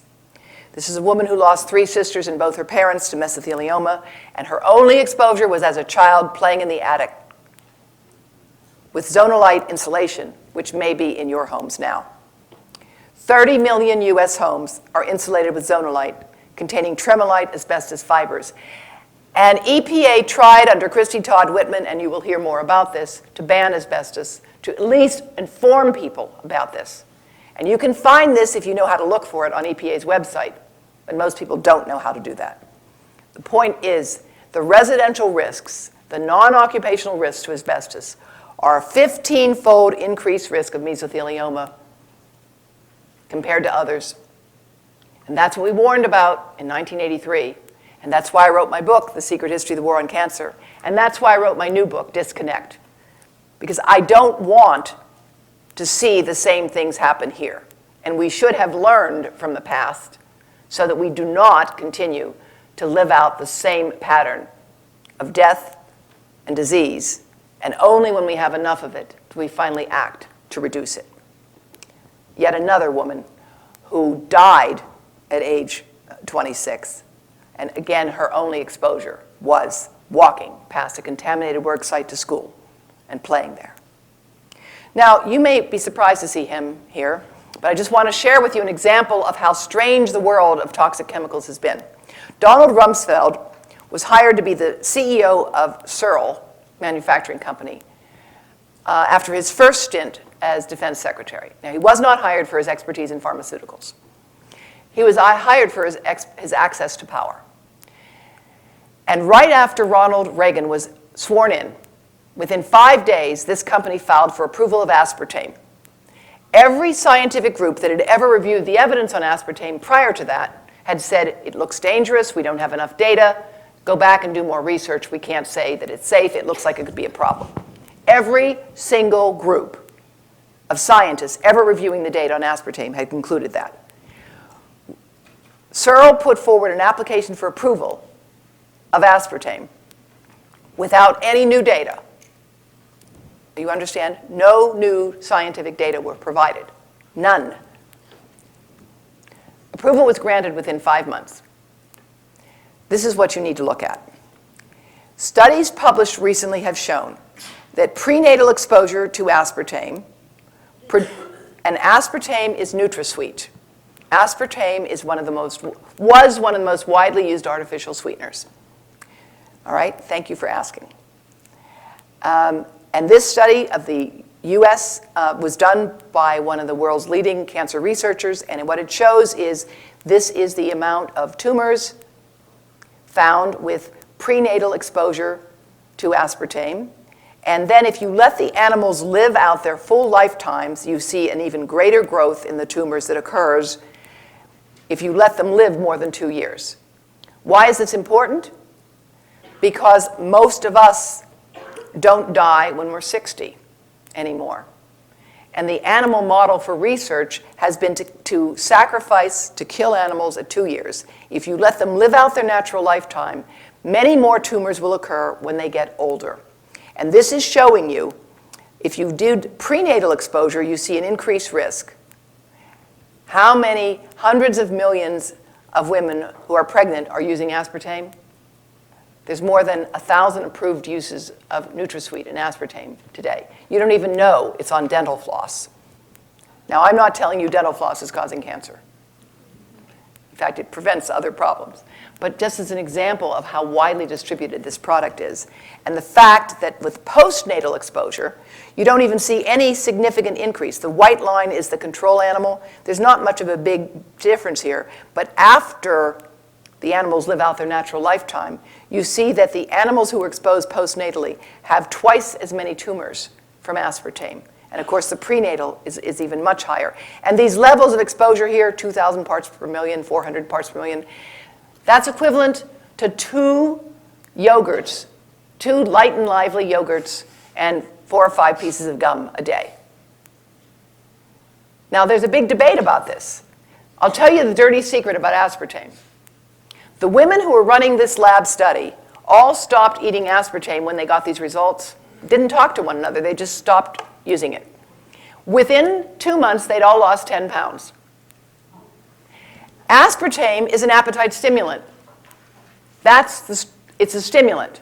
If you want to lose weight, the best way to lose weight is to eat less and exercise more and find out whether you have, like many people, intolerances to lactose and gluten. That's the best way to lose weight. Eat less and exercise more. And eating artificial sweeteners, unless you are diabetic, which is a different category, artificial sweeteners are appetite stimulants. Now, where we go on all of this, where I am arguing that we need to, at this point, we're outgunned and outmanned on all of these issues, and we need to come up with a truth and reconciliation process on toxic hazards. Toxics regulation does not work. I'm here as one of the people who tried to implement the Toxic Substances Control Act in 1976 at EPA. I guess, you know, it's interesting. I recognize when Georgia introduces me. I have been around a while. And I have to tell you that what we tried to do for toxics didn't work. We call it, actually, the Toxic Substances Conversation Act, because we spent a lot of time talking about toxics and not doing that much. The South African model for truth and reconciliation, which is quite astonishing, is that punishment does not work, particularly when the entire country is guilty in some way or other. That Nuremberg actually created the delusion of justice because it punished some key people, but really, you can't punish a society. And what happened with World War II was not unique. There were leaders, but there were millions of followers. When an entire society is at fault, a systemic approach is needed to forgive and rebuild. And I need not remind this group, with the wonderful opening statements you heard today, that things can be legal and immoral. And the way we treated Native Americans was legal and immoral. Slavery was legal and immoral. The first implementation of hazardous waste control in this country was legal and immoral because it was legal to bury waste in the ground without any liners or protection, sometimes for a decade. And the concept of trade secrets, I believe, is also legal. And when it involves public health and safety, I would argue it is immoral. So what does truth and reconciliation mean? It means to grant immunity against punitive damages in exchange for providing confidentially protected evidence on toxic hazards, funding worker and community recovery and repair through fees on cancer-causing industries, and supporting systematic surveillance of worker and community health. That is what is needed to heal Libby, Montana. That is what is needed to heal many places on this earth. I think I will, I know many of you want to hear more about cell phones, but I think in the interest of time, I'm going to stop and leave you with just this statue, which can be found in Dachau. It's life-size. And on it is written the slogan, "We honor the dead to warn the living." And that's what my work does. I tell the stories of my parents, of many others, whose lives were cut short or worsened because of where they grew up, where they worked, how they lived. And I think we now have an opportunity, and I think a moral obligation, to honor those who've passed on and to warn the living so that we can leave our children a healthier and more sustainable world. And I'll be happy to talk more about the cell phone issue in our question and answer session. Georgia? Go ahead and take a few minutes to... I can? The cell phone topic. All right, well, let me do that. Let me give you a second here then. I never thought I'd write a book about cell phones. You know, you have to understand the secret history of the war on cancer I worked on for 20 years because it wasn't possible to write it when I first wanted to. My first title for the secret history of the war on cancer was Cancer Wars, like Star Wars. And unfortunately, that was in the Reagan-Bush era, and I was advised by my boss at the time that that was a great title, and if I wanted to do that, I'd have to get a job someplace else. So I didn't. But this book, at the time I started to look into the issue of cell phones, I owned 3 of them. And I thought there couldn't possibly be a problem with cell phones because, after all, I was smart, and if there was a problem, I'd know it. I worked at the U.S. National Academy of Sciences. I was a professor of epidemiology at the Cancer Institute, founding director of a bunch of things with a bunch of awards. And after all, I like my cell phones, all 3 of them. Well, it turned out, as I think I've made clear in my remarks about other things, scientists are human. We follow fads and fashions. And sometimes what we want to believe turns out to be wrong, but the burden of accepting that what we think is wrong is very, very steep, particularly when you've got a highly profitable industry. And in this case, one that is very closely tied with environmental groups, as well as with government on all sides. So I began to look into the issue, and the first thing I found was that the British government, in the year 2000, had issued a report chaired by Sir William Stewart, who was the president of the British Association for the Advancement of Science. I thought, well, that was a little strange, but the British are a little eccentric, and their report said children should not use cell phones. That was in 2000. And I thought, well, this is strange. Why didn't I know that? There is a kind of arrogance of science, and it's particularly, I think, American scientists. And then I looked into what Sir William Stewart's own background was. I recently met with people who work with him in England. He'd been the head of the British Chemical Biological Weapons Program and Margaret Thatcher's chief science advisor. So I thought, I began to look further, and I found that the Israelis, which is a country that lives and dies by radar, had issued warnings about cell phones on their websites. The Finns, that are also quite sophisticated in developing and selling cell phone technology, the Finnish Nuclear Regulatory Authority, had also issued warnings about cell phones. And so I began to realize I didn't know what I was talking about when it came to cell phones and my assumption that they had to be safe. I wanted to believe they were safe. I thought I was really cool because I could keep up with my graduate students and all the new apps. I liked being able to track down my kids. And it was really, I remember the first time we got a cell phone in our family was when our son was driving. He was 17, and it was 2 o'clock in the morning. And my husband and I were sitting there like this, thinking, oh my gosh, what if we had a cell phone? Cell phones have changed our lives for the better. But we've got to be smarter about how we use them. And I've learned there's a lot of information about their dangers. And that's what the book tells you. Now, I'm going to jump right into this because I want to ask, how many people have seen the movie Thank You for Smoking? Oh, good. The rest of you, it's actually a fun, dark comedy. And it's about a guy whose tough job is to get people to smoke.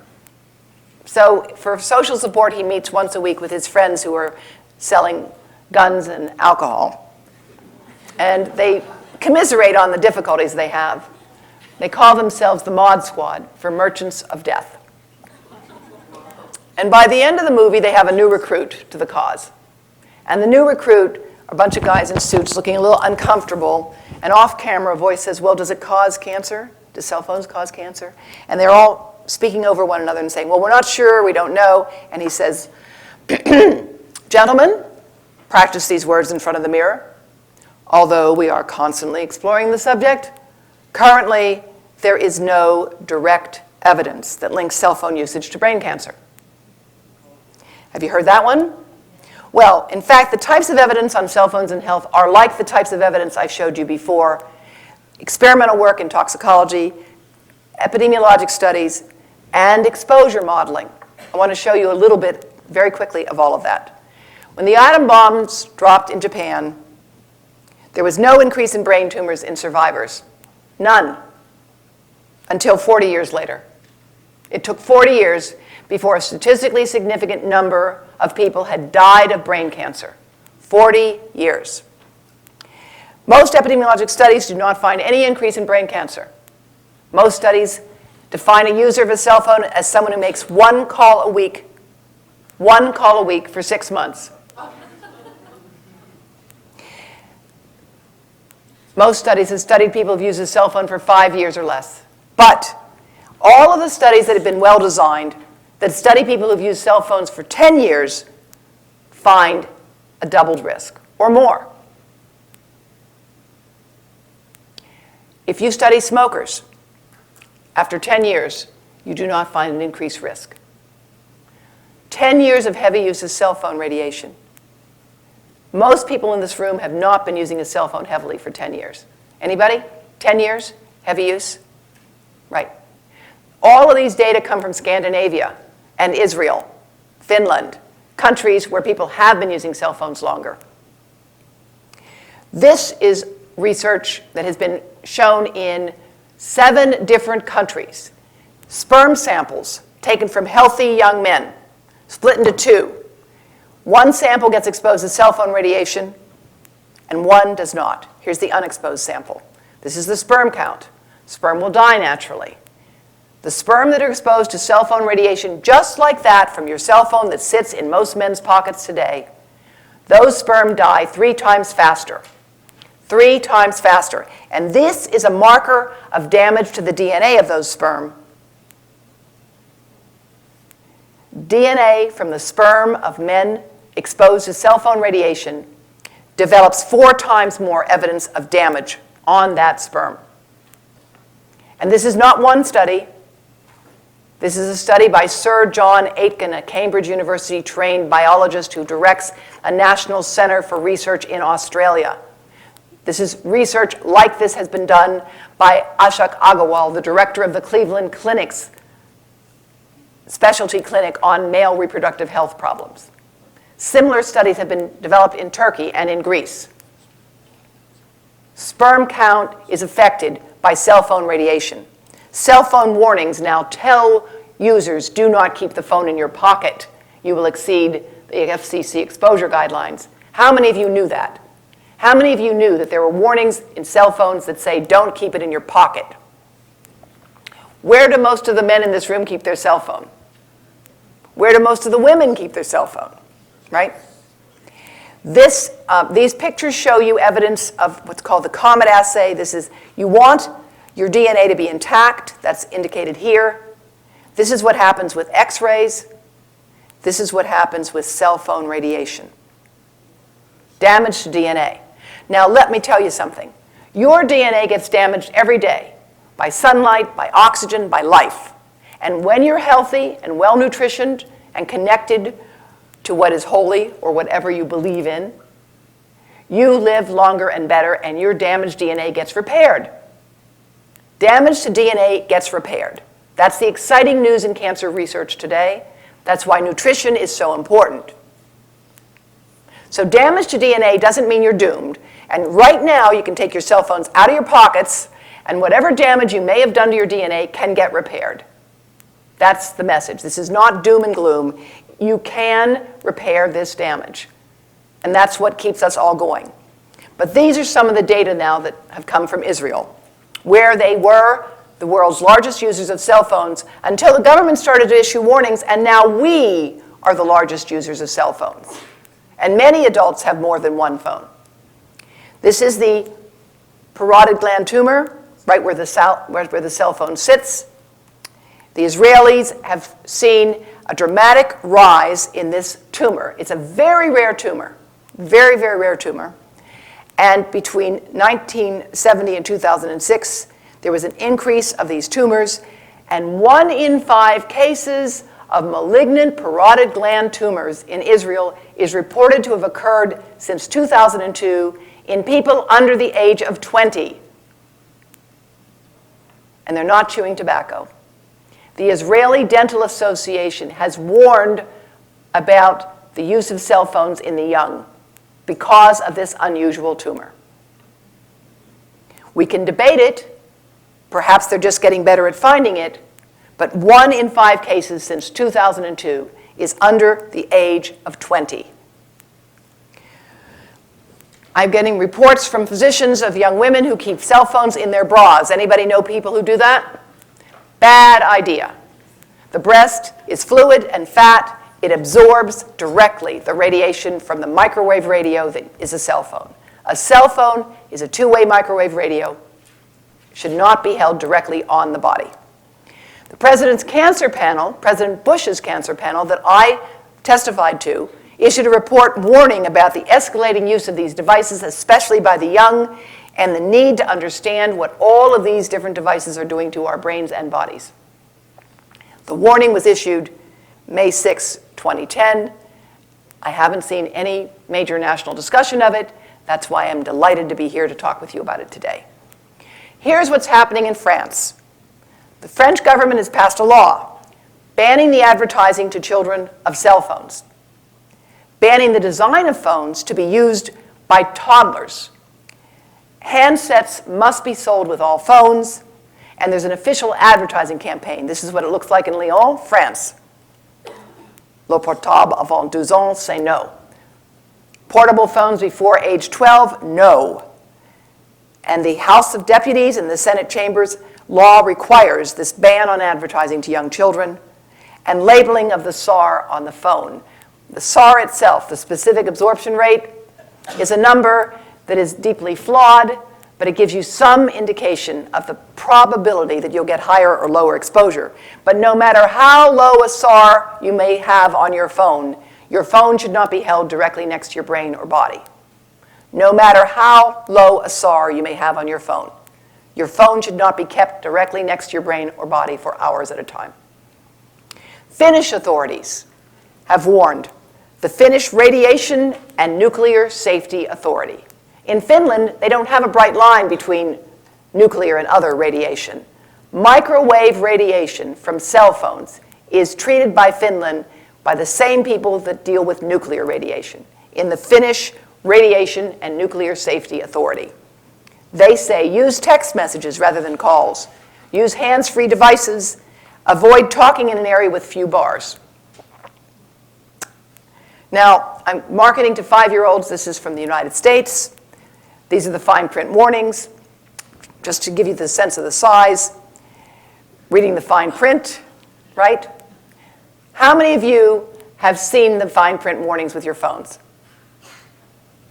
Right, a handful. This is what the iPhone 4 says. May exceed the FCC exposure guidelines for body-worn operation when carrying the iPhone in your pocket. That's the bottom section there. All of these can be found on our website, these warnings and others. And we're posting the one for the Vocera as well, all right? This is what, just yesterday, the Montana legislature is considering warnings on cell phones because of the growing toll of deaths, often of teenagers who are texting while driving, and others, and putting serious penalties in place.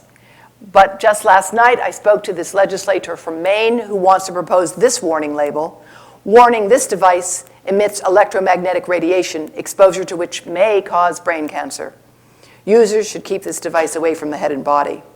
The state of Maine, the state of Oregon, the state of California, I believe soon Wyoming, and I hope soon Montana, will be considering whether the warnings on cell phones should not just include texting, but safe use as well. So we've started a campaign for safer cell phones, which I'm happy to work with everybody here on as well. We have a business campaign for businesses that agree to provide headsets to their employees and safety information, and the cards of the safety information, where are the cards? Okay, you want to just, we can hand them out now. This tells you the simple things you can do to protect your brains, and you can volunteer to help us.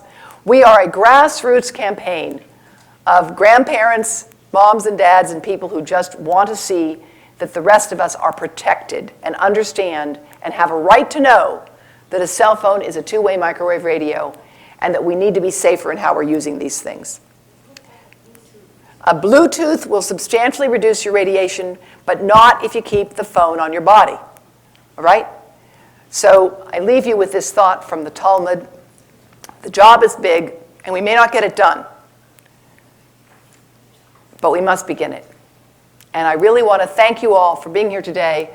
Sorry it ran over a bit, but I really appreciate your interest. And this is my grandson, and this is why I have a special interest in seeing that he grows up in a world where his brain and his body are more protected. Thank you all very much.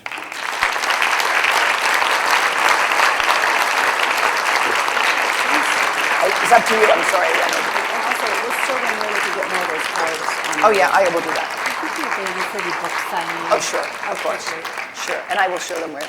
I will show you now where you can download these, all these things that we're handing out to you, because we have on our website, and all I would ask is if you do download, this is our website, and you go to downloads, and you go to safety card handout, then you can copy this and hand it out to as many people as you want, and all we ask is that you let us know that you've done it, right?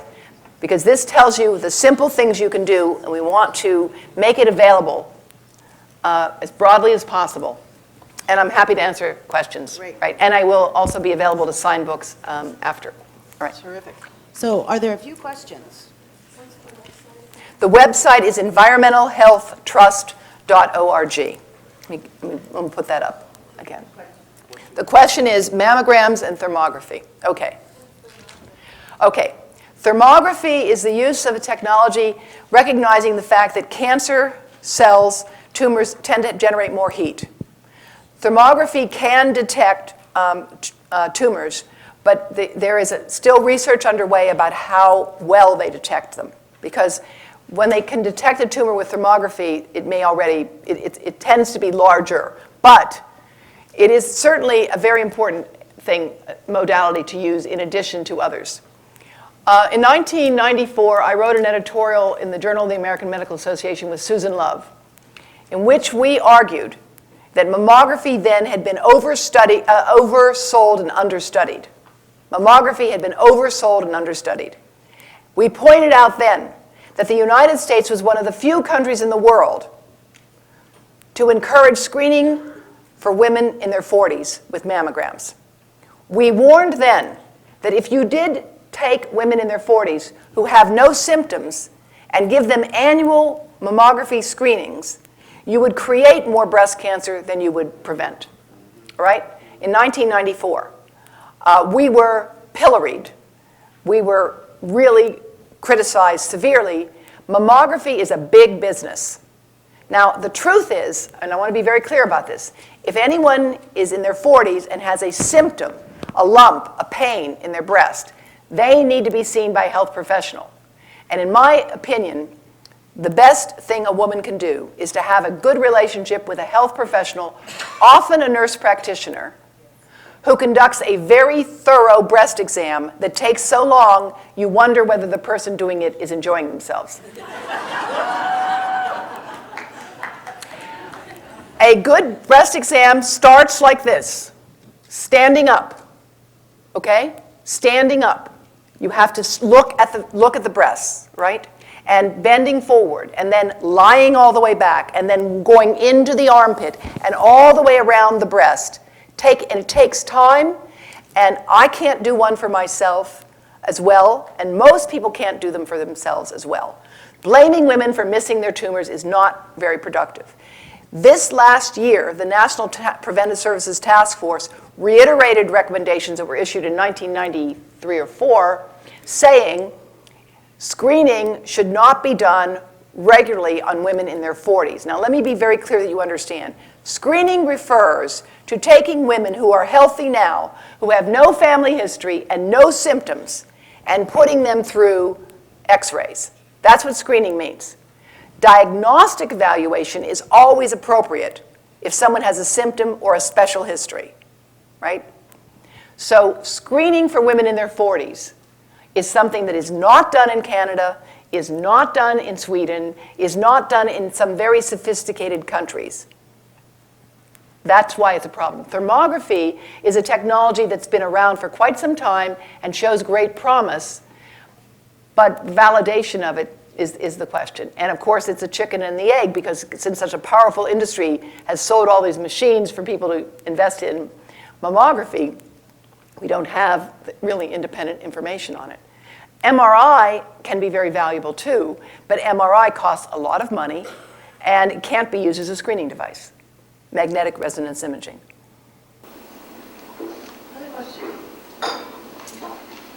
What advice can you offer healthcare workers, especially in this hospital, who are required to wear Vocera on their bodies?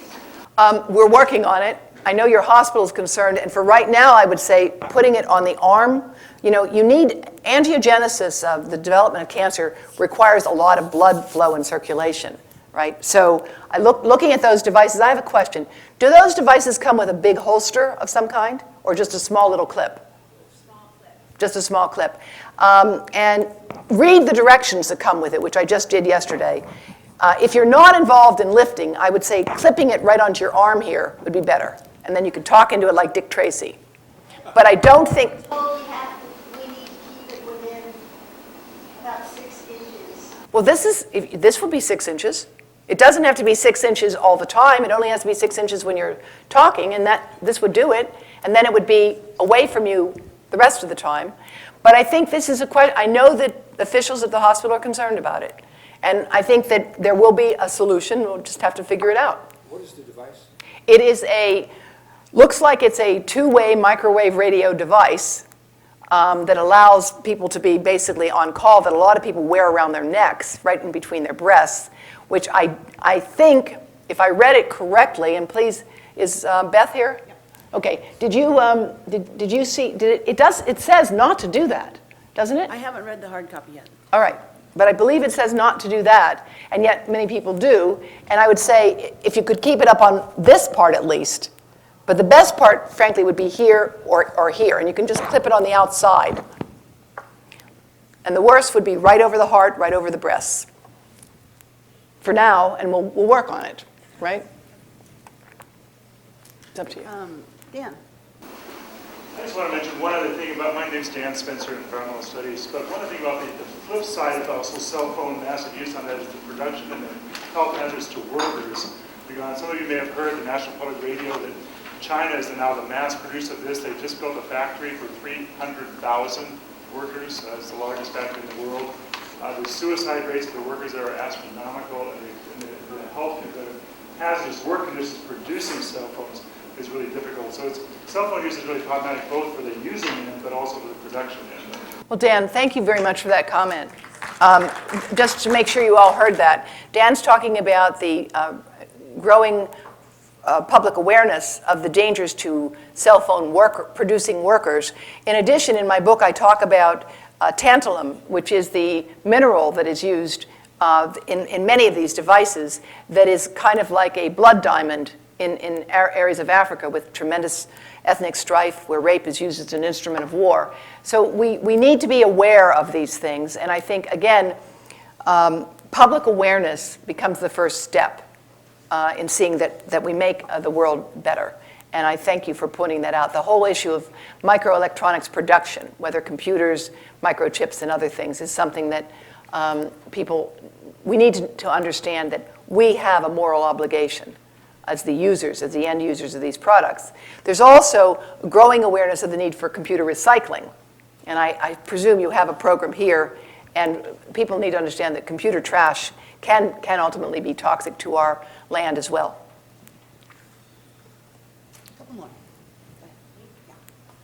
I was wondering if you could talk a little bit about the cell phone towers.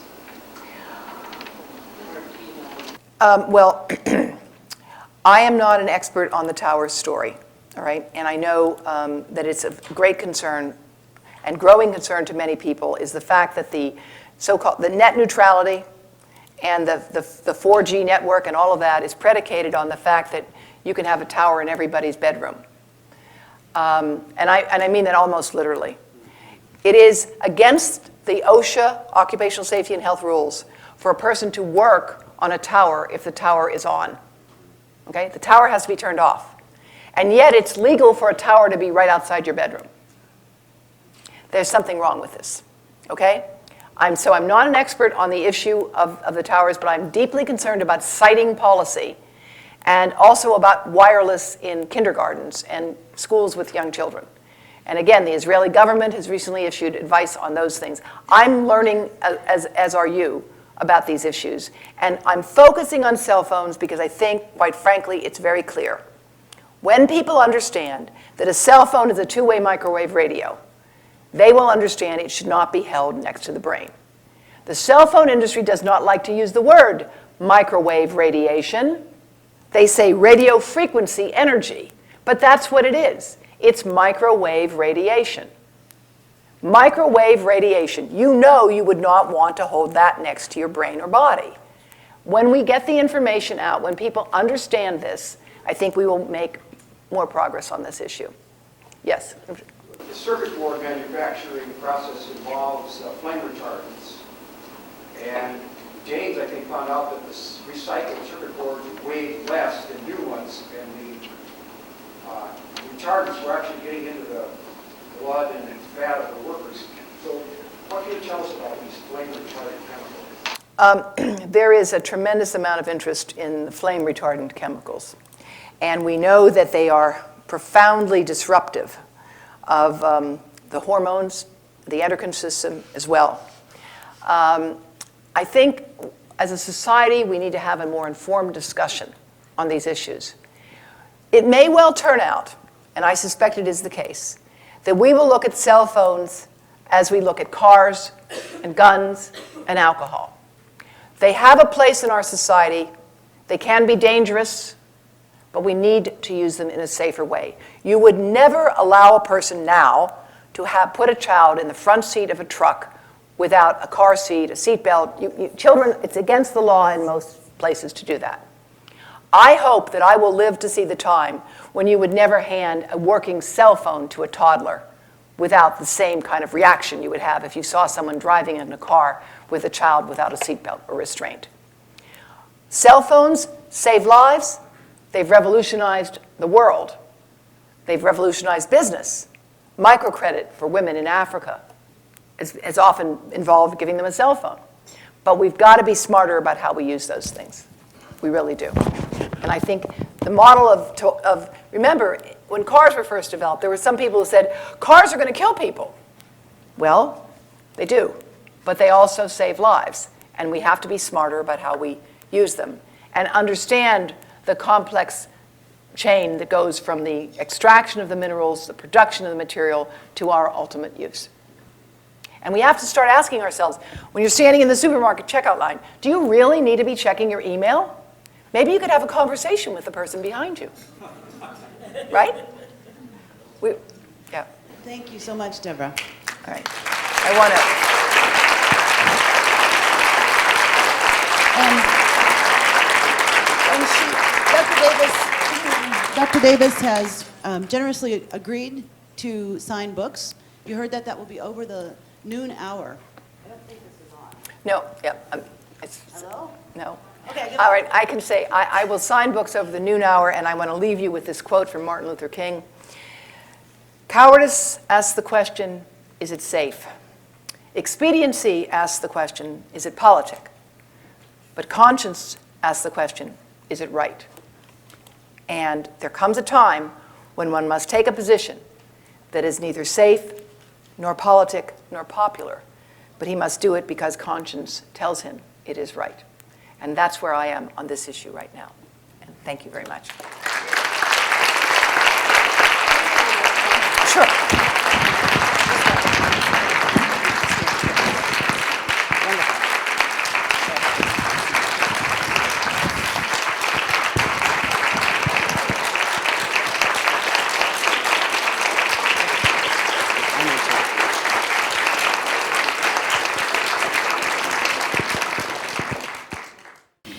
I'm Molly Galusha, and I'm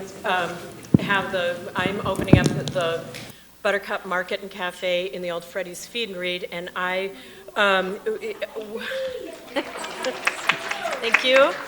And it will be locavore. And our take-home message from our group was, the food group, was to eat local and to eat organic. You're nourishing the economy as well as the body and the soul and the soil, and protecting many, many things. Second was food sovereignty. We all need to educate ourselves more about what I love, piercing the corporate veil. Go beyond what a label says and look where food comes from. Where does it come or originate? Especially with seeds, because we are all facing an uphill battle against Monsanto. And we want to look and to see if there could be a possibility of creating a state sovereignty similar to what Vermont has done, where you are protecting diversity, essentially, and not having so much Franco food. All right. You know, an example of that is just 10 years ago we had 5,000 varieties of potatoes in this country. Now we are down to 5. You know, so the biodiversity in the plant life is decreasing so rapidly. And we needed all of this diversity, because when there's horrible floods, when there's horrible fungus, when there's bacteria, there are always species that could survive. But that's not the case anymore. And we're really looking at some horrible famine problems because of it. And so this biodiversity in plants and the food that we're eating is enormous. And there's some new books out now about human health. And one dictum is that if it has a face or a mother, you probably shouldn't eat it or their products. And just looking from a human health perspective. But what's interesting is the one thing that might help save this planet is if we really did eat lower on the food chain, and that is the one thing that's best for humans. So it's so nice to see this interlink. Gee, what's best for us is actually best for the planet.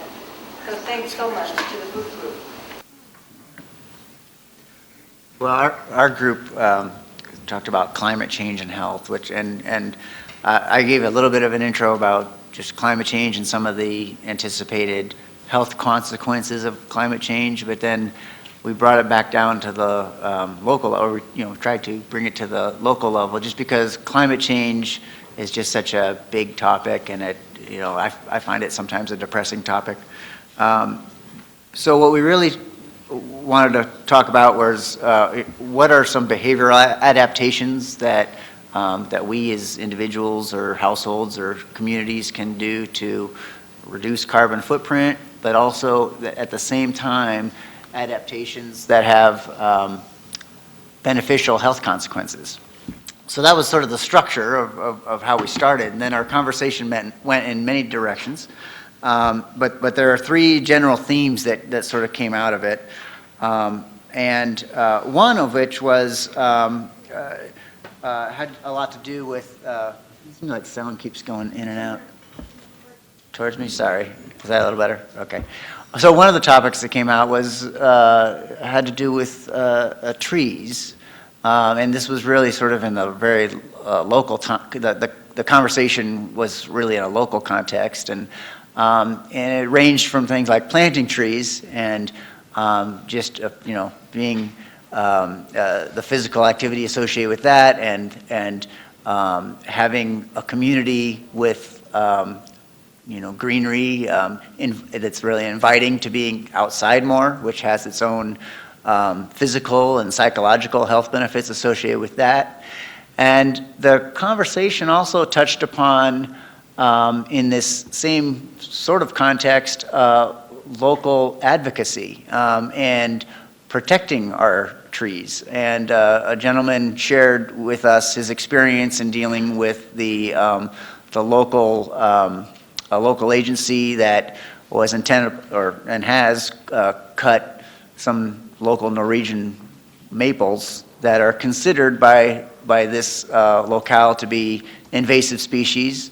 And so there's just a discussion about the decisions or the thought process behind cutting down a really mature tree and carbon sequestering tree and replacing it with small trees that will take many years to reach the same potential of carbon sequestration. So that was sort of, as I said, some of these conversations went into many different directions. Another general topic area was local production of foods, and whether we're talking about buying locally, and it's great to hear that our lunch is going to be a lot of local foods, but also just producing locally, whether we're talking about gardens or chickens in your backyard, or if we're talking about, again, this is where sort of we broadened out into local policy, whether we're talking about protecting the arable land in our communities from growth. So all of those things, again, are associated with not only lessening our carbon footprint, but also having beneficial impact on our health. As with local foods, we know where they're coming from. We know that in many cases they're more organic options than we would buy from Costco. And just the sort of great physical activity of working land. And then the third general theme had to do with water, and just sort of the carbon impact of just something as typical as having lawns, and the energy required to pump water. Even though we have a really abundant aquifer in this community, it still requires a lot of energy to pump that water up and water your lawns. And associated with that, of course, is the use of petroleum-based products to keep our lawns green, and the sort of potential health consequences of exposing ourselves and our ecosystem to those materials and byproducts. So that was the general theme about water and lawns. So I know that was a bit scattered, but it was a really great conversation. And I also appreciated George's comment about preaching to the choir, because that topic did come up to us. And, we talked a little bit about how these, even if we are sort of all talking amongst like-minded individuals, it's still really important to do. It's energizing, and it's important to think about what next. So our group discussed the environmental effects on aging, which is also a very broad topic. And unfortunately, it was probably a little bit more didactic than some of the other groups. The take-home message is that many of the chronic diseases that are facing Americans are preventable. Those include cardiovascular disease, diabetes, obesity, and now with a lot of new research, Alzheimer's and Parkinson's disease. And to do that, there's probably about 5 personal approaches. One is to eat healthy, and we've already heard twice about how important that is, but again, very important for reducing your inflammatory risk. The second is to avoid toxicants, and I think Marcia will probably talk a little bit more about that with the beauty industry, but also to touch on pesticides, which incidentally in some of the Canadian cities are banned in city limits to use on lawns because of the environmental risks, especially to small little humans running around or playing on the grass. The third thing is to exercise. Recommendations, 30 minutes 5 times a week, 30 minutes a day. Be socially engaged. And my favorite topic is probably more on the mind-body end of things, but to elicit what Harvard would call the relaxation response, or to get into a quiet space or meditate, or however you want to phrase that, has really been shown to change your genetic expression. And I think when we have a lot of things that are interrupting our genes or potentially disrupting our genes in the environment, such as our cell phones, etc., being able to regroup and reduce your inflammatory response through something that's very cheap and you can do anywhere is important. I'm Marcia Hanks, and we had a discussion on toxic beauty. It's a discussion about all the personal care products that we apply to and on our body each day. And our skin is really the biggest organ that we have. And when we put anything on it, it's immediately absorbed into our system. So we need to understand that the FDA has not regulated our personal care products in any way whatsoever. And we're under the assumption that we are using safe products, and that's an erroneous assumption. Most of the products that we use every day are full of carcinogens, toxins, and estrogen disruptors. And those estrogen disruptors are capable of feminizing our young boys and men, and masculinizing our young daughters and women. So of all the things that we could do that's just easy for me to pass on today, it would be avoid all fragrances other than those things that are essential oils or natural oils. Fragrances are one of the worst products that we can come in contact with. Many perfumes are neurotoxic, and most fragrances are made with products that we have they don't have to label them, so we really don't have any idea what goes into, say, a perfume. So buy fragrance-free, and avoid things like dryer sheets and air freshener and shampoo that has fragrance. Anything with fragrance, try and avoid. Scented candles even, because we inhale that. The second thing would be to get rid of all your antibacterial soap. Good bar soap and water works as good as anything else to clean our hands. And antibacterial soap has a product called triclosan. Triclosan stays in the soil and the water for years. It's highly carcinogenic. It's highly toxic. It reacts with the chlorine in the water and forms chloroform, something that we then inhale each time we wash with an antibacterial soap. In fact, it's best to avoid liquid soaps because they've been plasticized to be liquid. So just get good old bar soap. Women's Voices for the Earth website has a number of recipes where you can make your own. And the third thing would be that All products can be inhaled, consumed, or absorbed, and so you need to be reading labels. Toothpaste might carry a warning not to be given to children under 6 because of the products. Sometimes toothpaste is high in lead, and of course it's not going to be on the label. So it's best to buy toothpaste that doesn't have any additives, and better yet, make your own. You know what goes into it. You know, I wanted to say one thing. It's so nice being up here. I can say one thing. But triglycerin that Marcia was mentioned is in the urine of 80% of the people in the United States. So if you look at 80% of us here, we're peeing it out.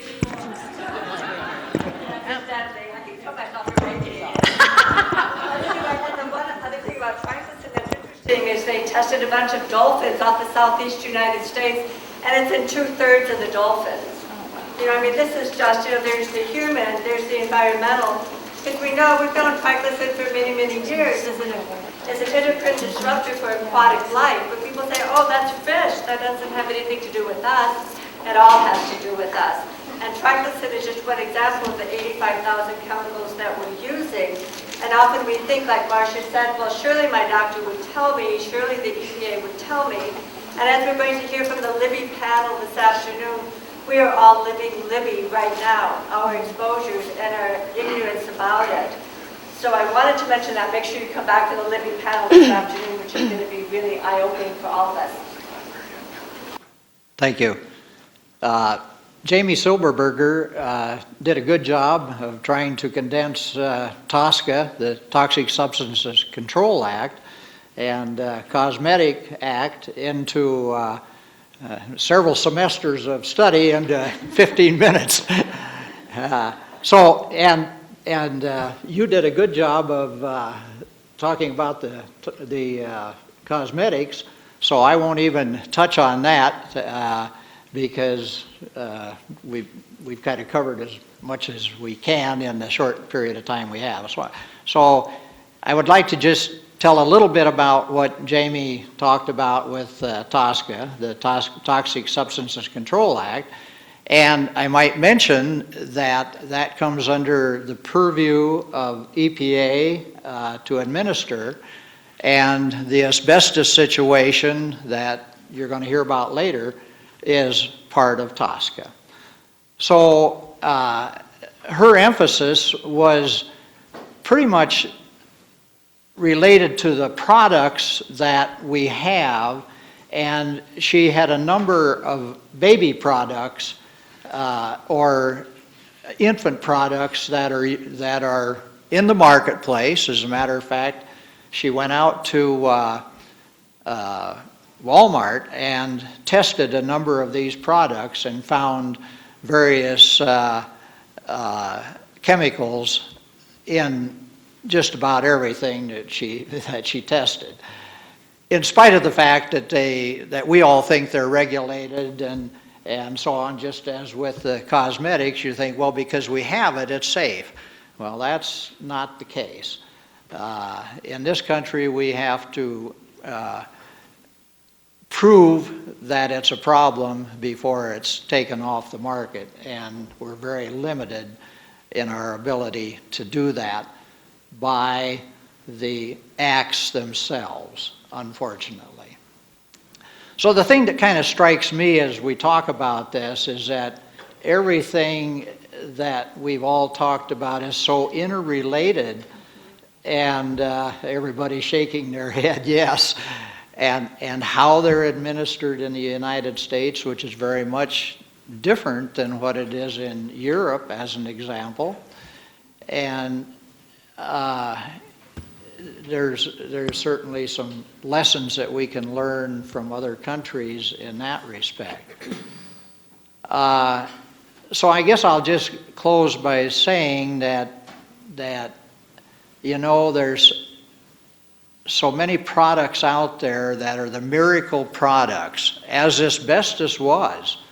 Everybody, you know, thought that asbestos could do many, many things, and you know, here we are in the the fix that we're in, and that stuff is ubiquitous. It's everywhere, and you'll hear more about that.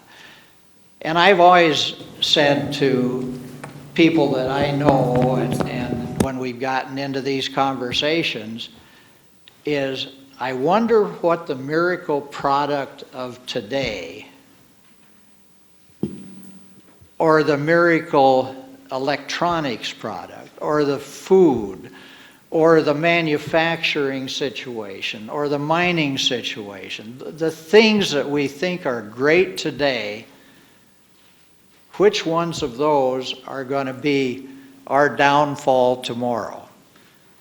So think about that idea, and that's all. Can I just put one last thing? I didn't mention Kristen was, who publishes Edible Missoula, ran our panel, and she has a fabulous table of information about local food. So if you do want more information, plus there's a sign up that one of the women in our group is going to be leading a series of conversations about Monsanto and about how we pursue sovereignty, and you can sign up for it at that table. Yes, thanks everyone.